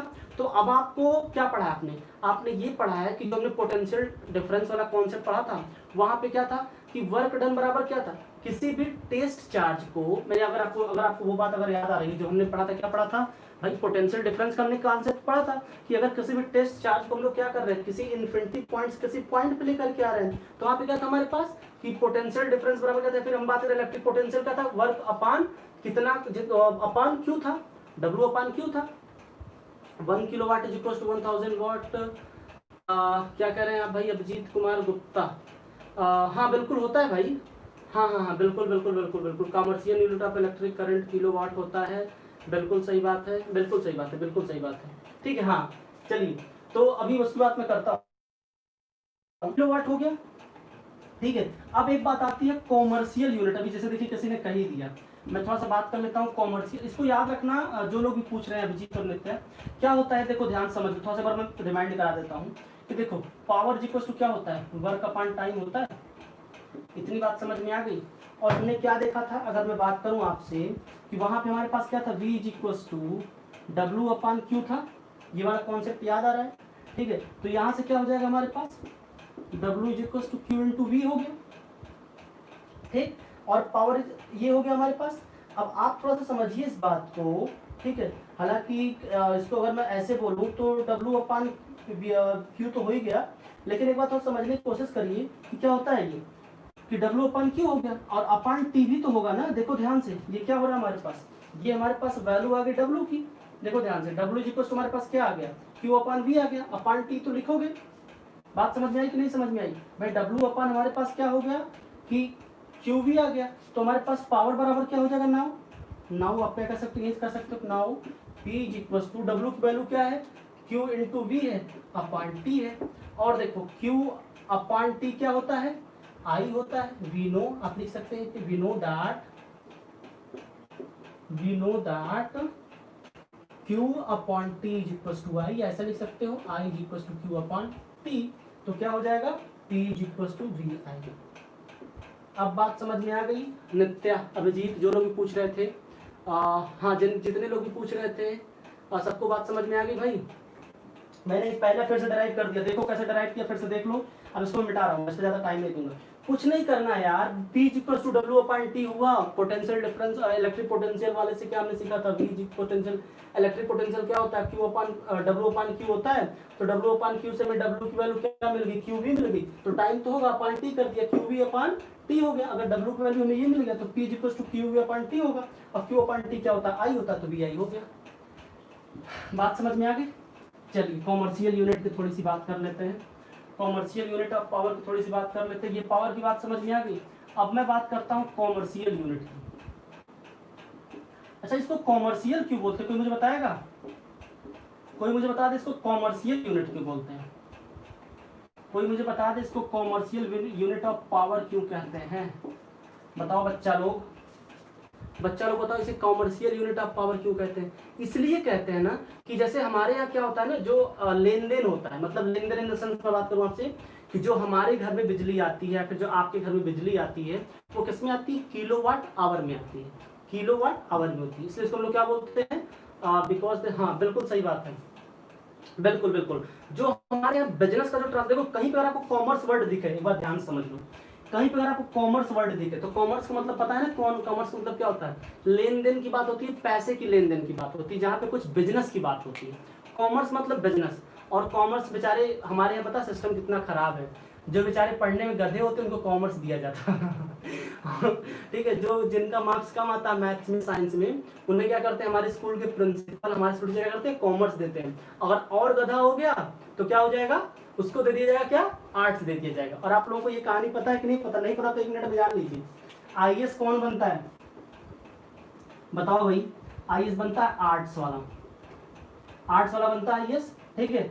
और सोचो, और सोचो कि एक आईएएस के अंदर में कौन का, आर्ट्स वाले के अंडर में कौन का आईएएस वाला आईएएस बनता है, ठीक है। और सोचो कि मैथ और साइंस वाला क्या बनता है, इंजीनियर बनता है, पता है कि नहीं आपको। तो और जो आपका जो एक तरह से बताऊं मैं आपको, जो कॉमर्स वाला होता है वो करता है, वो एमबीए करके वो बिजनेसमैन बनता है, ठीक है। तो सर इसमें पैसे की बात कहाँ है, हाँ पैसे की बात नहीं है, ठीक है। अब फिर कहानी चेंज हो जाएगी, इस बात में नहीं बताऊंगा, किसी दूसरे आपको एक कहानी सिखाऊंगा मैं, बताऊंगा कि एक्चुअली में क्या होता है। बेचारे जो हमारे स्कूल में क्या समझा जाता है कि बेचारा गधा है पढ़ने में, इसको आर्ट्स दे दो। और आर्ट्स वाला क्या करता है, भाई जो आईएएस पढ़ते हैं वो तो आर्ट्स से ही तो उनका क्या होता है, जीएस वगैरह वही से तो पढ़ना होता है, और आर्ट्स वाला क्या होता है, आईएएस बनता है, ठीक है। और हमारे जैसे क्या होते हैं, साइंस वाले लोग क्या करते हैं, इंजीनियर बनते हैं, पता है कि नहीं। एक जो इंजीनियर होता है वो आईएएस के नीचे ही काम करता है, ठीक है। तो ये बात याद रखना, यहाँ पे पैसे का लेन देन का कोई मतलब नहीं, जो जो मतलब बिजनेस में जो ट्रांजेक्शन्स होते हैं वो कॉमर्स का मतलब यहाँ पे। अब देखो मैं बात करूँ आपसे कि कॉमर्शियल यूनिट होती कैसे है, थोड़ा सी बात समझना कि जैसे मैं कहता था कि 1 किलोवाट, किलोवाट का मतलब क्या होता है, ठीक है 1 किलोवाट, बल्कि क्या बताऊं मैं आपसे, जो कॉमर्शियल यूनिट होती है वो क्या होती है 1 किलोवाट आवर होती है। अब देखना, इस बात थोड़ा समझना, 1 किलोवाट आवर है तो हम लोग सब लोग जानते हैं कि 1 किलोवाट में कितने वाट होता है, वहां हमने देखा था 1000 वाट होता है। अब आवर की बात आती है, तो एक आवर की अगर मैं बात करूं आपसे तो कितने होती है 60 मिनट होता है, ठीक है। और इन 60 मिनट अगर मैं सेकंड में कन्वर्ट अगर करूं तो क्या हो जाएगा, ये 60 इंटू 60 सेकंड हो जाएगा कि नहीं हो जाएगा, 60 इंटू 60 सेकंड हो जाएगा।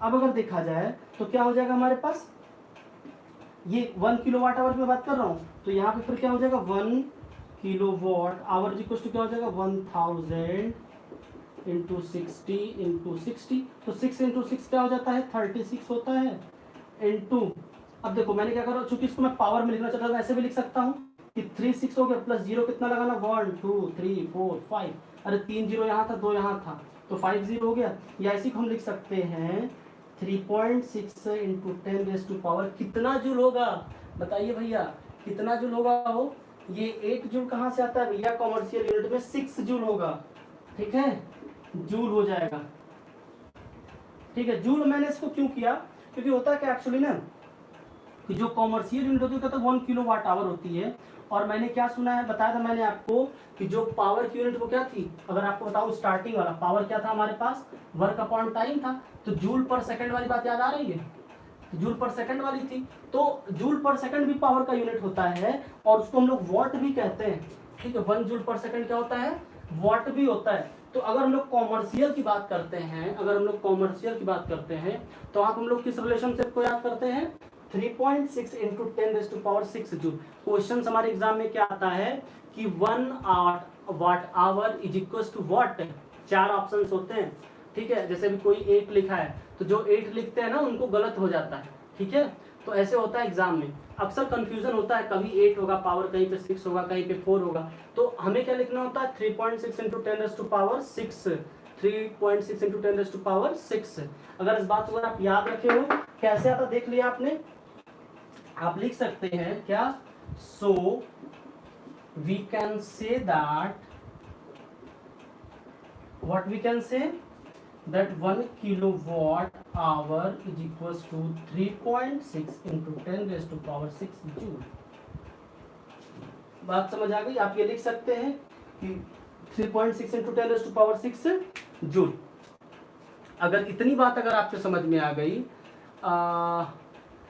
कि आपकी भी तो कॉमर्स और आर्ट्स वाले, हाँ बिल्कुल अच्छी बात है, सही बात है, ठीक है हाँ सही बात है। अच्छा एक बात और बता दूं मैं आपको कि हम लोग अपने घर का बिजली का बिल कैसे कनेक्ट करते हैं, मैंने आपसे कहा था ना मैं आपको सिखाऊंगा, बस हम लोग उस पर बात करते हैं। ये बात अगर आपको समझ में आएगी तभी आपको वो वाली बात समझ में आएगी, कॉमर्शियल यूनिट ऑफ पावर आपको निकालने आ गया कि नहीं आ गया, जल्दी बताओ सब लोग, आप लोगों को कॉमर्शियल यूनिट निकालने आ गया, और अगर आपको कॉमर्शियल यूनिट निकालने आ गया, ठीक है, तो मैं आपको बताऊंगा कि आपको घर के अपने बिजली का बिल कैसे निकालना है, ठीक है। मैं सिखाता हूँ आपको, इसको मिटाता हूँ मैं, ये बातें आई होप आप लोगों को याद भी हो गई होगी, समझ में आ गई होगी, ठीक है।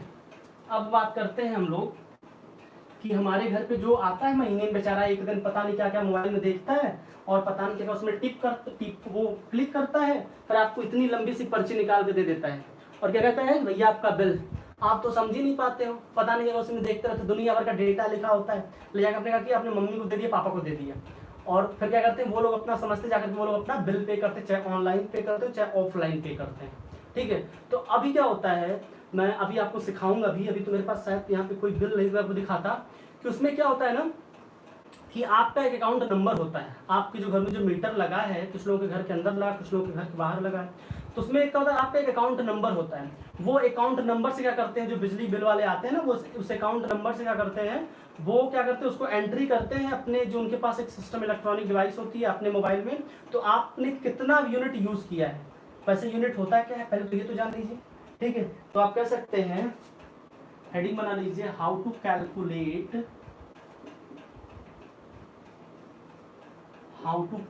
क्या कैलकुलेट करना है, the cost of electric energy consumed, the cost of electric energy consumed, थोड़ा ध्यान से समझना क्या होता है वहां पे, उनकी एक यूनिट होती है। बात समझ में लोग क्या कहते हैं, कहते हैं कि आपके यहाँ जो बिजली चली है ना इस महीने वो 500 यूनिट चली है, 100 यूनिट चली है, 600 यूनिट चली है। और हमारे पापा लोग उससे क्या पूछते हैं, या फिर हमारे घर में जो बड़ा था उससे क्या पूछते हैं, भैया कितना यूनिट बिजली का बिल इस बार आया, मतलब कितना यूनिट हमने खर्च किया है, ऐसे तो लोग कहते हैं। तो एक्चुअली होता क्या है, आज आप लोग ये जान लीजिए कि 1 यूनिट बराबर क्या होता है।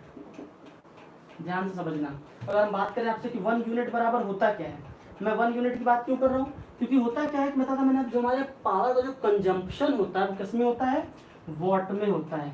भाई क्या कहते हैं हम लोग, कहते हैं ना कि हमारा पंखा 150 वाट का है, हमारी जो लाइट है वो 100 वाट की है, ये 30 वाट की है।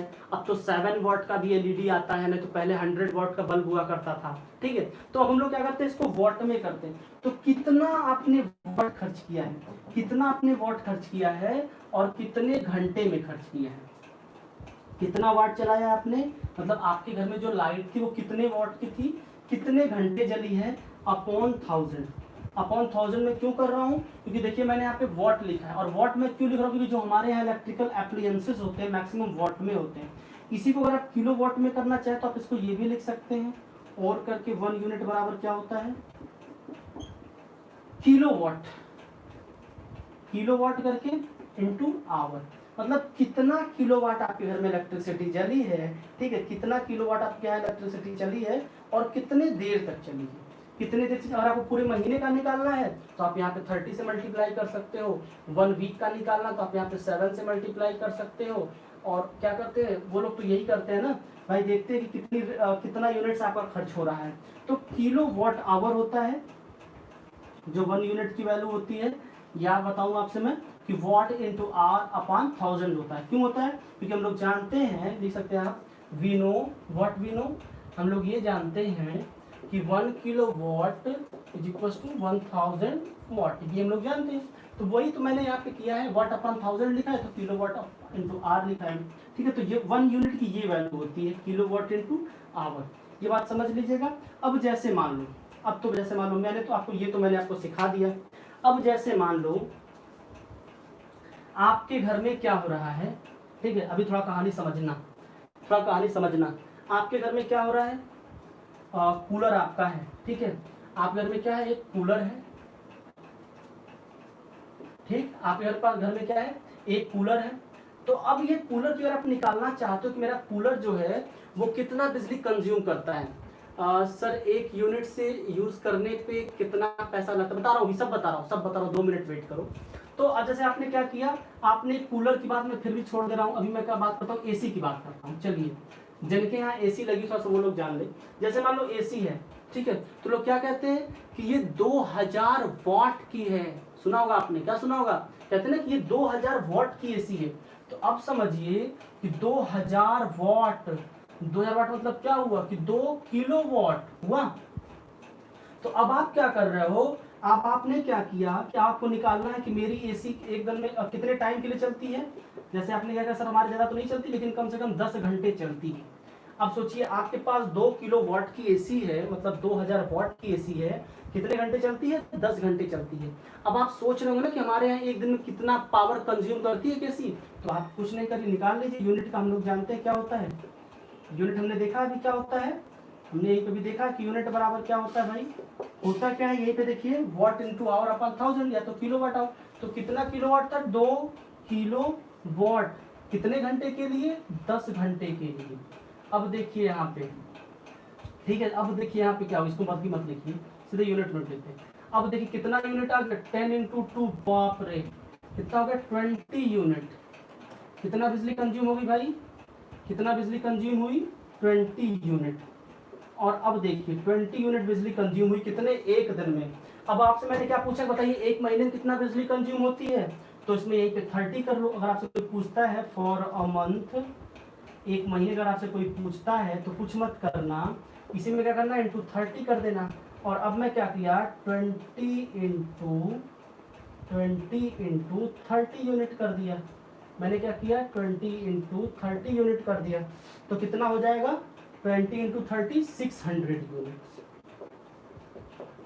600 यूनिट्स हो गया। अब समझो इस समय जो आपके यहाँ बिजली की बिल जो आती है, जो आपका जो कनेक्शन होता है, पता है आप लोगों ने देखा होगा ना कि आप क्या मान लीजिए कि 5 रुपया पर यूनिट, 5 रुपया तो नहीं, लगभग 6 रुपये पर यूनिट है डोमेस्टिक वालों का। जैसे मतलब यहाँ पे जो रेजिडेंटल एरिया जो लोग रहते हैं वो लगभग 6 रुपया है, और जो कॉमर्शियल जैसे मतलब कोचिंग वगैरह का जो हम लोगों का लगता है वहाँ पे वो 11 रुपीज़ समथिंग लगता है। तो अब सोचो कि अगर कितना बिल है, मैं 6 रुपया ही मान लेता हूँ, तो आप मान लो क्या करें, जो बिजली कंपनी से कितना चार्ज कर रही है, आप क्या कर सकते हो, जो बिजली का चार्ज कितना, वो इलेक्ट्रिक चार्ज कितना है कि 6 रुपीज़ पर यूनिट। क्या है ये, पर यूनिट कितना है, 6 रुपीज़ है। ठीक है, तो आप मल्टीप्लाई कर दो। टोटल अगर आपको अमाउंट जानना है तो आप क्या करोगे, टोटल अमाउंट निकालना है तो क्या करोगे, कुछ नहीं करोगे, 600 यूनिट्स। चलिए दिखाई दे रहा है आपको नीचे, इधर लिखता हूँ ना, इसको मिटाता हूँ मैं। अगर आपको टोटल यूनिट्स निकालना है तो आप क्या करोगे, यूनिट्स टोटल निकाल लिया, आपको टोटल अमाउंट निकालना तो क्या करोगे आप, 600 यूनिट्स चली है, ठीक है, और क्या रेट चल रहा है इस समय, 6 रुपीज़ चल रहा है ना, मैं एट अराउंड 6 रुपीज़ मान लेता हूँ। तो अब क्या हो जाएगा, 6 6 3600, समझ ले कि 3600 आपका महीने में सिर्फ किसका बिल आ रहा है, आपका सिर्फ एसी का आ रहा है, सिर्फ एसी का आ रहा है। उसके अलावा घर में क्या क्या यूज़ होता है, एलईडी पता नहीं कितना यूज़ होती है, बाप रे, वॉशिंग मशीन यूज़ करते हो आप, फ्रिज यूज़ करते हो, इलेक्ट्रिक प्रेस जो आपका इलेक्ट्रिक आयरन होता है उसको यूज़ करते हो, मिक्सर्स घर में चलते रहते हैं, कुछ लोगों के इंडक्शंस चलते रहते हैं, और पता नहीं क्या क्या यूज़ होता है। ठंडी में हम लोग क्या करते हैं, रूम हीटर यूज़ करते हैं ना, तो वो सब सोचो कितना जाते हैं। तो यही कारण है कि हमारे घर में जो महीने की बिल आती है कभी भी 10,000 से करके आती है। तो समझो कि ये कंजम्पशन होता है पावर का, और इसके अकॉर्डिंग क्या करते हैं हम लोग, अब मीटर निकालते हैं। अब क्या करता है, जब हमारे यहाँ आता है महीने में वो निकालने वाला बिजली, तो क्या करता है, वो आता है देखता है आपकी कि पिछली बार क्या था, पिछली बार 5 तारीख का आपको बिल निकाला, उसके पास डेटा था कि पिछली बार 5 तारीख को उसने बिल निकाला, और इस बार कब निकाला, इस बार आज मान लीजिए आगे आज 15 तारीख को निकाला। ठीक है, तो उसने देख लिया कितने दिन हो गए, 30 + 10 40 डेज हो गए। तो वो क्या करेगा कि मान लीजिए उसकी पिछले महीने कितना आपकी यूनिट चली थी, 3 3 4 5 6 ऐसे यूनिट चली थी। इस बार कितना हो गया, इस बार जो हो गया वो हो गया आपका 34000, इतना हो गया। अब क्या करेगा कि जितना यूनिट पहले थी उसमें से अब यूनिट को घटा दिया, तो कितना इधर पे 5 होगा, 4 का 4 होगा।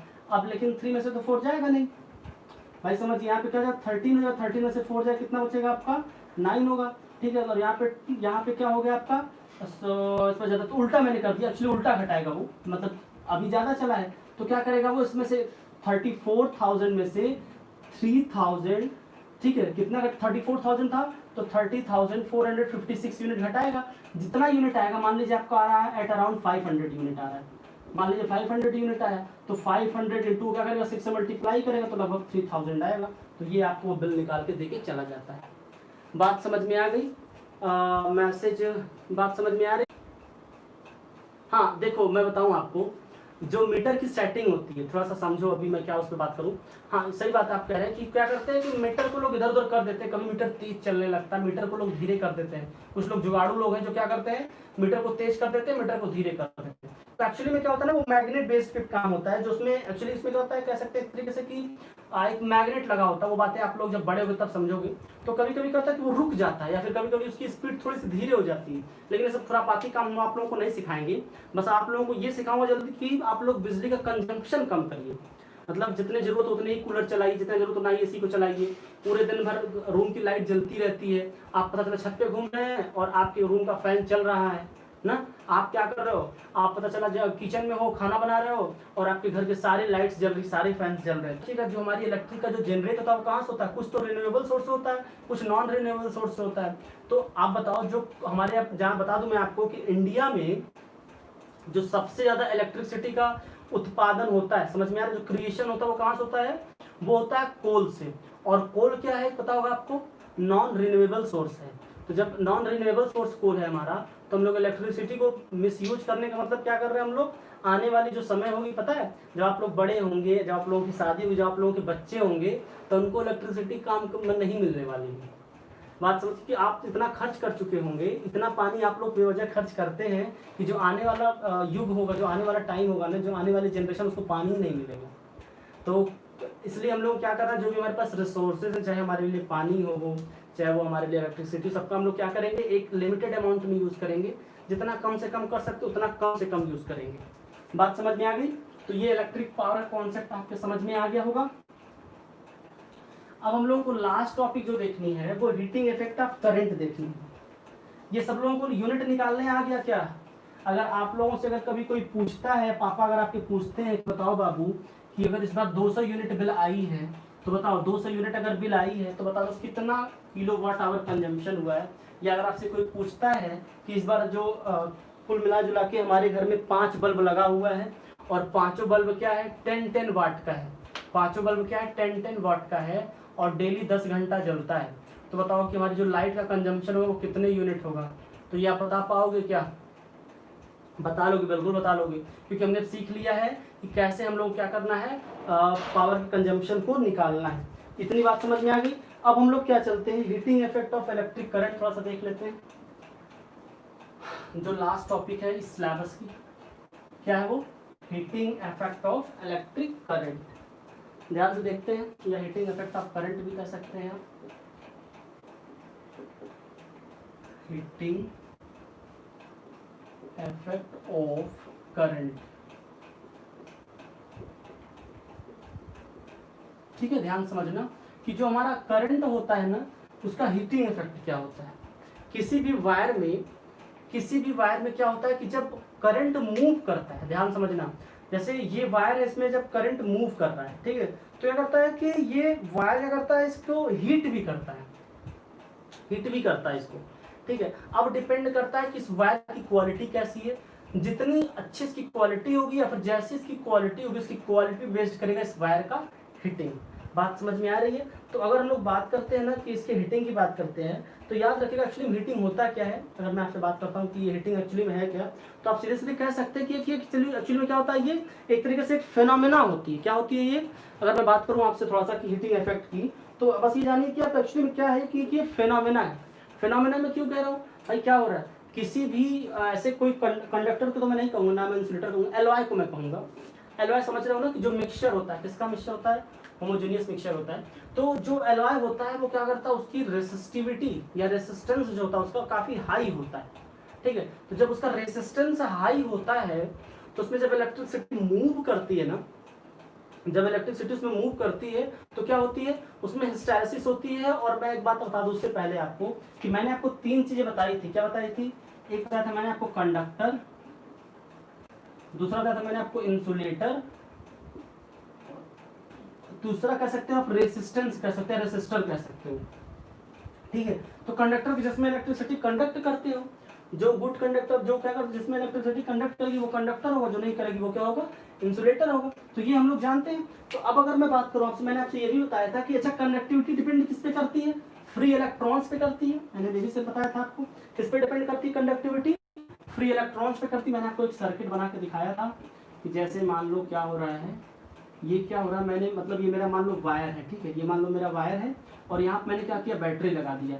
अब यहाँ पे इलेक्ट्रॉन्स होंगे, अब क्या होगा जब यहाँ पे करंट पास करेगा, जैसे मान लो कि ये सर्किट क्या है मेरा, जो आपको यहाँ पे दिखाई दे रहा है, इसको मान लो आप क्या है, ये मान लेते हैं हम लोग टंगस्टन मान लेते हैं, टंगस्टन मान लेते थोड़ा सही रहेगा, हाँ टंगस्टन चलो मान लेते हैं, अभी फिलहाल इसको टंगस्टन मान लेते हैं। अभी हालांकि हम लोग बल्ब की कहानी करेंगे, पूरी जानेंगे, टेस्टर की कहानी जानेंगे, हीटर की कहानी जानेंगे, ठीक है। डेफिनेशन अभिजीत, अच्छा डेफिनेशन बाबू, चलो पहले डेफिनेशन ही लिख लो, चलो भैया डेफिनेशन ऐसा बता दे रहा हूँ, इसको पहले थोड़ा समझ लो, ठीक है। तो अब क्या होता है, यहाँ पे जो इलेक्ट्रॉन्स होते हैं, इलेक्ट्रॉन्स का मूवमेंट होता है, मैंने बताया था आपको, इलेक्ट्रिसिटी का एक तरीके से होता है कि इलेक्ट्रॉन का मूवमेंट होता है, यानी कि चार्जेस मूव करते हैं, यानी कि इलेक्ट्रॉन हम लोग क्या कहते हैं, इलेक्ट्रॉन फ्लो करता है, यानी हम लोग कहते हैं जो चार्ज फ्लो करता है हम लोग कहते हैं। तो याद रखना आप लोग इस बात को कि जिस वायर में, या फिर मैं बात कर रहा हूँ कि जैसे कि यहाँ पे क्या लिया मैंने, कोई टंगस्टन में कह रहा हूँ, टंगस्टन एक्चुअली कहता है कोई मेटल नहीं होता है, कोई नॉन मेटल नहीं होता है, वो क्या होता है एक तरीके से अलॉय होता है। क्या होता है एक तरीके से हम लोग बात करें तो वो क्या होता है, अलॉय होता है। और अलॉय क्या होता है, अलॉय की क्वालिटी पता है क्या होती है, उसके जो टेम्परेचर होता है, उसकी जो कह सकते हैं आप एक तरीके से कि उसका जो एक तरीके से बोलो ना कि जो मेल्टिंग पॉइंट होती है बहुत ज्यादा होती है, बहुत ज्यादा उसकी मेल्टिंग पॉइंट, मतलब नॉर्मल टेम्परेचर पे वो मेल्ट नहीं करेगा, आप उसमें बहुत ज्यादा टेम्परेचर हो तब जाके वो मेल्ट करेगा, जैसे कि 3000 समथिंग ऐसे करके उसकी मेल्टिंग पॉइंट होती है। तो जब 3000 प्लस डिग्री सेल्सियस होगा तब जाके वो मेल्ट करेगा, उसके पहले वो आराम से अपना पड़ेगा, उसको कोई दिक्कत नहीं होगी, ठीक है, क्या होगा उसका, उसके अकॉर्डिंग उसकी क्या होती है, टेम्परेचर होता है, उसके अकॉर्डिंग उसकी मेल्टिंग पॉइंट होती है। ठीक है, तो अब क्या होता है, अब हम लोग बात करते हैं हीटिंग इफेक्ट के लिए। तो heating effect in the sense मतलब क्या हुआ कि जब हमने किसी भी सर्किट में, अभी इसमें मैं फिर से आऊंगा लेकिन उसके पहले मैं थोड़ा डेफिनेशन की बात करूं। जब मैं किसी भी सर्किट में, जब मैं किसी भी इलेक्ट्रिक सर्किट में करंट को पास करूंगा, जब मैं किसी भी सर्किट में, ध्यान समझना सब लोग, जब मैं किसी भी इलेक्ट्रिक सर्किट में, जैसे मैं अपने रूम का बल्ब ले लेता हूँ, पीला वाला बल्ब आपने देखा जो पहले हुआ करते थे बचपन में, जब आप लोग छोटे छोटे रहे होंगे तो आपके घर में पीला पीला बल्ब लगा रहा होगा, 100 वॉट का, याद है आपको, जो कभी मतलब बहुत गर्म हुआ करता था, उसको छूने पे हम लोग जल जाया करते थे। ठीक है, अब तो थोड़ा सा कम आता है वो, अब तो थोड़ा सा वो कम, क्योंकि अब तो एलईडी का जमाना चल रहा है। अब तुम लोग क्या करते हैं, लाइट इमिटिंग डायोड यूज करते हैं ना। तो अगर मैं उस बल्ब को ले रहा हूँ, जैसे कि उस सर्किट में क्या था कि जैसे हमने इलेक्ट्रिसिटी को पास किया ना, अब इलेक्ट्रिसिटी उसमें पास हुई तो जैसे बल्ब तक पहुंची तो क्या तो वो हीट होता था, हीट होता था। क्या था, बल्ब था हमारा, अगर मैं बल्ब की बात करूं तो बल्ब में क्या लगा था हमारे पास, बल्ब में हमारे पास क्या लगा था, उसमें क्या होता पता होगा आपको कि क्या होता है, वहां पे गैसेज होती है। ठीक है, वहां पे क्या होता है, गैसेज होती है, उसमें नाइट्रोजन गैस कभी कभी फिल कर देते हैं, कभी कभी ऑर्गन फिल कर देते हैं। क्यों, क्योंकि वो क्या होती है, इनएक्टिव होती है, करती है वो इनएक्टिव होती है। और याद रखना कि जो आपके बल्ब में ना जो लगा होता है, एक तरीके से मैं बल्ब बनाता हूँ, जो बल्ब होता है ना, ये तो साइन बना दिया मैंने, सिंबल बना दिया, एक्चुअल बल्ब कुछ ऐसा होता है, कुछ ऐसा बल्ब देखा होगा आपने। ठीक है, अब यहाँ पे क्या होता है, यहाँ पे दो तार ऐसे एक फिलामेंट एक जुड़ा होता है।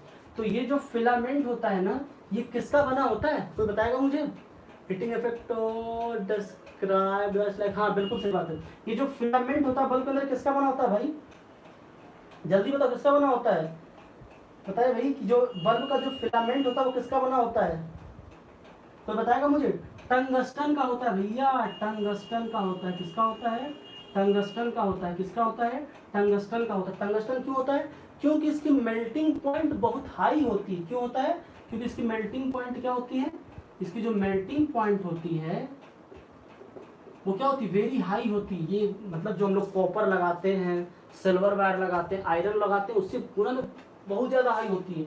अगर मैं बात करूँ आपसे इसकी मेल्टिंग पॉइंट की ना, तो इसकी मेल्टिंग पॉइंट कितनी होती है, 3380 डिग्री सेल्सियस होती है। समझ लो कितना ज़्यादा इसकी मेल्टिंग पॉइंट है।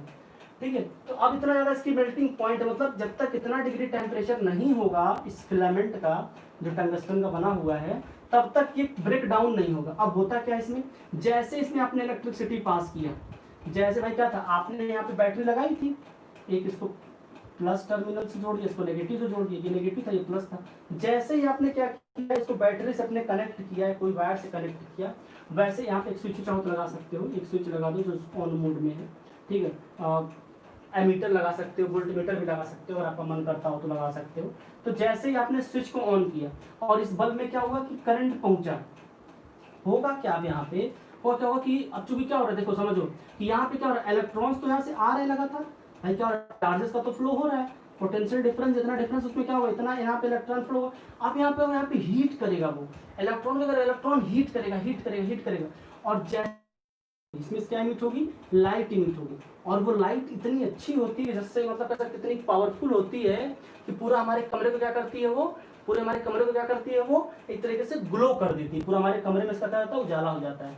और एक क्वेश्चन और यहाँ से आता है कि जो बल्ब के अंदर गैस कौन सी भरी होती है, तो याद रखना कि जो हमारा बल्ब होता है ना, उसके अंदर कौन सी गैस होती है, इनएक्टिव गैस होती है। कौन सी गैस होती है, इनएक्टिव गैस फिल होती है। और इनएक्टिव गैस को मैं कह सकता हूँ नाइट्रोजन को कह सकता हूँ, या ऑर्गन को भी कह सकते हो। ठीक है, नाइट्रोजन या ऑर्गन को हम लोग फिल करते हैं किसके अंदर, बल्ब के अंदर। क्यों करते हैं, क्योंकि ये इनएक्टिव गैस होती है। इनएक्टिव इन द सेंस क्यों, क्योंकि अगर टंगस्टन अगर हीट करेगा तो क्या करेगा, ये रिएक्ट करेगा, किसके साथ रिएक्ट करेगा, ऑक्सीजन के साथ रिएक्ट कर सकता है। और याद रखना कि अगर टंगस्टन रिएक्ट करेगा O2 के साथ तो ये कुछ और प्रोडक्ट बनाएगा, फिर ये ग्लो नहीं कर पाएगा। इसलिए ताकि ये ऑक्सीजन के कांटेक्ट में ना आए टंगस्टन, इसको हम लोग क्या करते हैं, एक ग्लास से, एक पतली ग्लास से पैक करते हैं, एक पतली ग्लास से पैक करते हैं, और उसके अंदर कौन सी गैस फिल करते हैं, ऑर्गन फिल करते हैं या नाइट्रोजन फिल करते हैं। चलो अब डेफिनेशन थोड़ा सा लिख लेते हैं भाई, नहीं तो फिर कहेंगे सर डेफिनेशन ही नहीं लिखा है। आप बल्कि लिख सकते हो the phenomenon by which, definition लिख लेना, यहाँ पे लिख लेते हैं, लिख लो भाई, the phenomenon the phenomenon by विच, कुछ लोग बिना डेफिनेशन का काम ही नहीं करते। क्या लिखा मैंने? The phenomenon by which material, the phenomenon by which material becomes red and hot, कह सकते हो रेड, हाँ रेड एंड हॉट या रेड हॉट कह सकते हो, कोई दिक्कत नहीं। मटेरियल बिकम्स, क्या मटेरियल बिकम्स हो जाता है जो रेड एंड हॉट, कब? When current is passed through, कब? When current is passed. और करंट कैसे पास्ड होगा बताइए भाई, करंट कैसे पास्ड होगा? जो करंट पास्ड होगा कैसे पास्ड होगा? हाई रेसिस्टेंस मटेरियल से ना, थ्रू, लिख सकते हैं यहाँ पे क्या, हाई रेसिस्टेंस मटेरियल, याद रखना आपसे। तो क्या होगा, जब हाई रेसिस्टेंस मटेरियल जब वहां पे जाएगा तो क्या हो जाएगा, वहां पे इसको हीट होने लगेगा, वहां पे क्या हो जाएगा, वहां पे हीटिंग इफेक्ट, वहां पे क्या हो जाएगा, उसका इफेक्ट दिखने लगेगा। क्यों दिखने लगेगा भाई, समझो। अब मैंने क्या किया, आप सोचो, मान लो मैं यहाँ पे अगर टंगस्टन ना लगाता, मैंने क्या किया, यहाँ पे कोई नॉर्मल सा लगा दिया, कोई आयरन लगा दिया, तो आयरन का बॉइलिंग पॉइंट कितना होता है सब लोग जानते हैं, लगभग शायद आई होप कि मतलब टंगस्टन से तो कम ही होता है, टंगस्टन से बहुत कम होता है, मुझे एग्जैक्टली नहीं याद आ रहा है। तो क्या होगा, टंगस्टन से बहुत कम होता है, तो जैसे इसका टेम्परेचर बढ़ेगा तुरंत क्या हो जाएगा, यहीं से क्या हो जाएगा, ये कहते हैं तरीके से टूट जाएगा, यहीं से क्या हो जाएगा, वायर टूट जाएगा। और जब टूट जाएगा तो फिर ये ग्लो नहीं करेगा, क्योंकि कनेक्टिविटी क्या हो जाएगी, ब्रेक हो जाएगी। और जब कनेक्टिविटी ब्रेक हो जाएगी तो क्या हो जाएगा, एक तरीके से हमारा सर्किट कंप्लीट नहीं होगा और हीटिंग इफेक्ट हम लोग नहीं देख पाएंगे ना। क्योंकि मैं अगर आपको बताऊं थोड़ा सा, अगर मैं आपको बताऊं, जो हम लोगों ने क्या पढ़ा था, जब रेसिस्टेंस पढ़ा था, याद आ रहा है आपको? Resistance equal to rho L by A था, याद आ रहा है आपको? रेसिस्टेंस इक्वल टू क्या था, रो एल बाई ए था ना। तो क्या होता है, ये तो खैर कांस्टेंट होता है, रेसिस्टिविटी उस पर्टिकुलर मेटल की कांस्टेंट होती है, लेकिन लेंथ क्या होता है, लेंथ के डायरेक्टली प्रोपोर्शनल होता है। जितना अधिक लेंथ होगा उतना ज्यादा उसकी क्या होगी, रेसिस्टिविटी होगी, और जितना कम एरिया होगा, भाई ऑब्वियसली क्या है, अगर हमारा लेंथ बढ़ेगा, ठीक है, लेंथ अगर आप बढ़ा दे रहे हो, एरिया को फिक्स रख रहे हो, तो भी रेसिस्टेंस बढ़ जाएगा, या आप लेंथ को कांस्टेंट रख रहे हो, एरिया को कम कर दे रहे हो। इनसे कहने का ये है कि जब वो दूसरे के इन्वर्सली है तो उसमें से एक को घटाओगे, दूसरा ऑटोमेटिकली क्या हो जाएगा, वो बढ़ जाएगा। बात समझ में आई? अगर आपको मैं बता दूं कि जो हीटिंग इफेक्ट ऑफ हम लोग करंट की बात कर रहे हैं ना, जो हीटिंग इफेक्ट ऑफ करंट की हम लोग बात कर रहे हैं, एक बात इसमें आप लोग जान लीजिएगा, एक बात इसमें जान लीजिएगा कि जो हमारा हीटिंग इफेक्ट ऑफ करंट होता है, ठीक है, इसकी एक बात थोड़ा जान लीजिए कि जो हमारा हीटिंग इफेक्ट ऑफ करंट होता है ना, उसमें एक रिलेशन होता है। रिलेशन अभी जैसे अभी हम लोग जिसको कहते हैं ना कि जूल्स लॉ कहते हैं, क्या कहते हैं हम लोग, जूल्स लॉ कहते हैं। वो जूल्स लॉ क्या कहते हैं, अगर मैं बात करूं आपसे, किसकी मैं बात करूं, अगर आपसे बात करूं मैं जूल्स लॉ की बात करूं, तो उन्होंने ये कहा था कि जो हीटिंग होती है, ध्यान थोड़ा समझना, उन्होंने क्या कहा था, उन्होंने कहा था कि जो हीटिंग होती है किसी भी कंडक्टर में, ठीक है, एक मिनट में आता हूँ,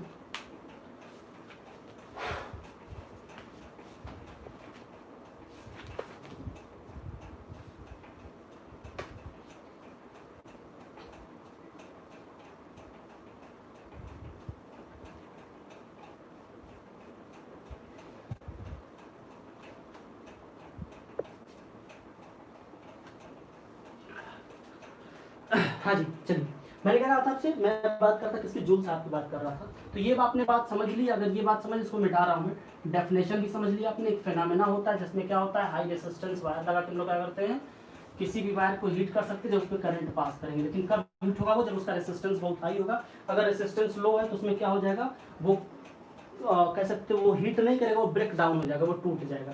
चलिए, अब मैंने क्या बता रहा था, मैं आपसे बता रहा था अभी हीटिंग इफेक्ट का जूल्स लॉ फिटिंग बता रहा था, देख लेना, इसी में इंपॉर्टेंट चीज है ये। अगर मैं बात करूं आपसे अकॉर्डिंग टू जूल बात करूं, या कह सकते हैं आप अकॉर्डिंग टू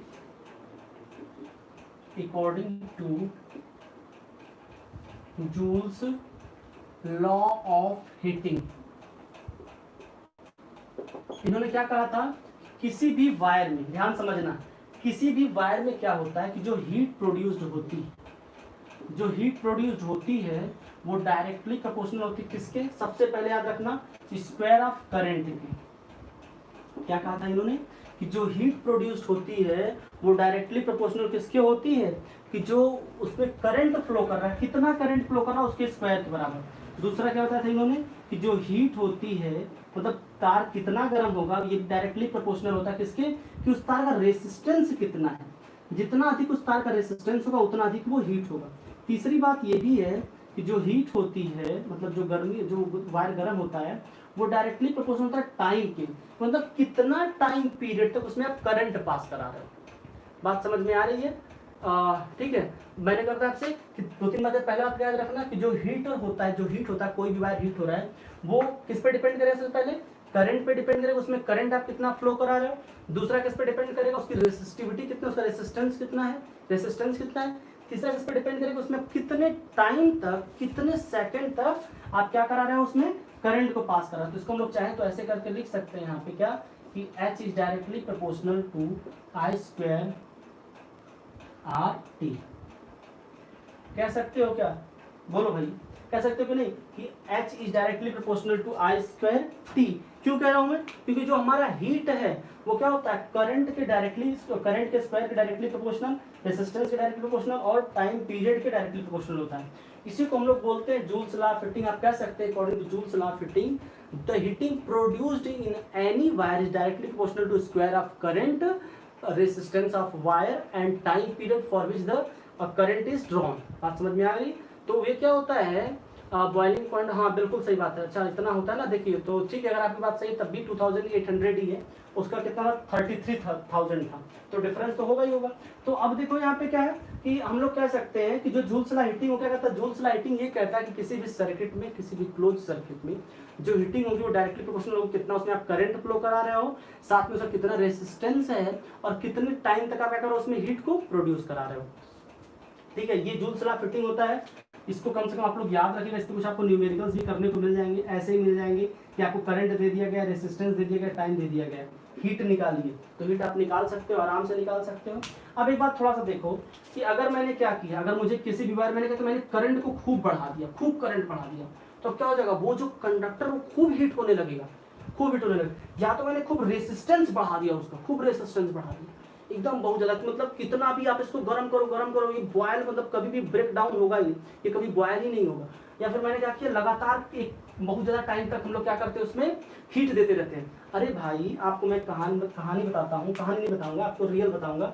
आपके घर में एक हीटर होता है, देखा आपने, हीटर को छोड़ो, या फिर आपके घर में एक प्रेस होता है जिसको आप लोग प्रेस करते हो, जिसको हम लोग बोलते हैं इलेक्ट्रिक आयरन बोलते हैं। या अगर मैं आपसे बात करूँ तो बल्ब की मैं कहानी कहा था, बल्ब को एक बार फिर से बोल देता हूँ। ठीक है, इन तीनों में क्या होता है, इन तीनों में आपने देखा हो कि जैसे मान लो कि लाइट तो कट गई या मैंने स्विच को तो मैंने ऑफ कर दिया, फिर भी क्या हो रहा है, फिर भी वो गर्म है। ऐसा तो नहीं है ना कि जैसे हमने कहा कि भाई इलेक्ट्रिक जो आयरन था हमारे पास, उसके हमने स्विच को ऑफ कर दिया तो क्या होगा, वो ठंडा होगा। ठंडा तो तुरंत होता नहीं है, इट टेक्स सम टाइम। या फिर जो हमारा हीटर होता है, आपने देखा होगा जो घर में हमारे ऐसे करके कुछ हीटर बना होता है, ठीक है, उसमें अगर आपने देखा था ना कुछ ऐसे ऐसे तार लगे होते हैं, ऐसे ऐसे तार लगे होते हैं, ये जलेबी की तरह, ऐसे ऐसे जलेबी की तरह। कितने लोग देखे इसे, भाई झूठ नहीं बोल सकता है, कितने लोगों ने देखा इसको, जल्दी तो कितने लोगों ने इसको देखा है, बताओ भाई कितने लोगों ने इसे देखा है।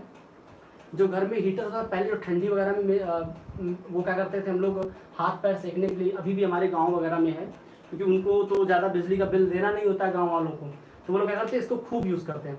इलाहाबाद के हॉस्टल में खूब यूज़ होता है, ठीक है।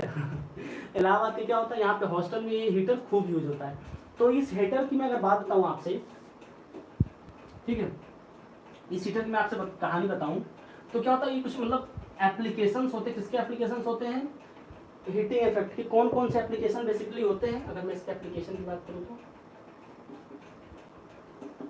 सबसे पहला मैंने बल्ब की कहानी आपको सुनाई है अभी थोड़ी देर पहले। अब मैं बता देता हूँ किसकी, इलेक्ट्रिक हीटर की थोड़ी सी बात बता दूं मैं आपको, इलेक्ट्रिक हीटर। फिर हम लोग किसकी बात करेंगे, थोड़ा सा फ्यूज की बात करेंगे। पहले इलेक्ट्रिक हीटर की बात करते हैं। तो इलेक्ट्रिक हीटर में देखना क्या होता है, वहां पे जो उसकी लेंथ होती है, लेंथ समझ रहे हो, ठीक है, लेंथ उसकी बहुत ज्यादा होती है। क्यों ज्यादा होती है, अरे भैया वो ऐसे ऐसे लगा होता है हो, अरे देखो ना एक बार इसको, ऐसे ऐसे ऐसे ऐसे ऐसे ऐसे ऐसे ऐसे ऐसे ऐसे ऐसे ऐसे ऐसे ऐसे लगा होता है। मतलब देखो लेंथ तो बहुत ज्यादा है। लेंथ क्या पता चला, इसको अगर खोल दे तो ये पूरा मोहल्ला तो घूम जाएगा, मतलब पूरा हमारे रूम कितनी इसकी लंबाई हो जाएगी, लेकिन एरिया बहुत कम ऑक्युपाई कर रहा है। मतलब क्या हो रहा है समझना। अब जब रेसिस्टेंस बराबर क्या होता था, रो एल बाई ये होता था, इसका लेंथ तो बहुत ज्यादा है, और जब लेंथ बढ़ेगा तो रेसिस्टेंस बढ़ेगा। आप क्या पूछ रहे हैं भाई? ठीक है, तो जब लेंथ बढ़ेगा तो रेसिस्टेंस क्या होगा? बढ़ेगा। अब देखो लेंथवा तो मैंने खूब बढ़ा दिया, एरियावा कम कर दिया भैया। ये भैया एरियावा कम कैसे कर पाते? उसको मोड़ मोड़ के रखे है ना, एकदम कंजस्टेड स्प्रिंग की तरह, एकदम स्प्रिंग की तरह, स्प्रिंग स्प्रिंग स्प्रिंग स्प्रिंग। अब देखो इतना बड़ा है, जब मोड़ने के बाद ये भैया लेंथ तो उसका बहुत ज्यादा है, एरिया कितना कर रहा है? 1 मीटर कर रहा है। खोल दूंगा तो ये 10 मीटर हो जाएगा, लेकिन मैं खोलूंगा नहीं, क्योंकि हमें क्या करना है? एरिया कम करना है और लेंथ को बढ़ाना है।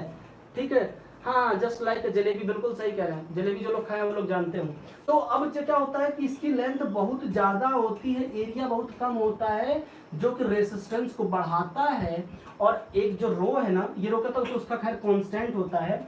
तो याद रखिएगा आप लोग कि आपके इलेक्ट्रिक जो हीटर होता है, इलेक्ट्रिक जो हीटर होता है, इसमें क्या यूज होता है भाई? और आपसे अगर कोई पूछता है कि इलेक्ट्रिक हीटर में क्या चीज यूज होता है, बताइए, आपसे बोलिए। बल्ब में हमारे क्या यूज होता है? बल्ब में हमारे क्या यूज होता है? टंगस्टन यूज हुआ था। बल्ब में क्या यूज होता है? याद रखना, टंगस्टन यूज हुआ था।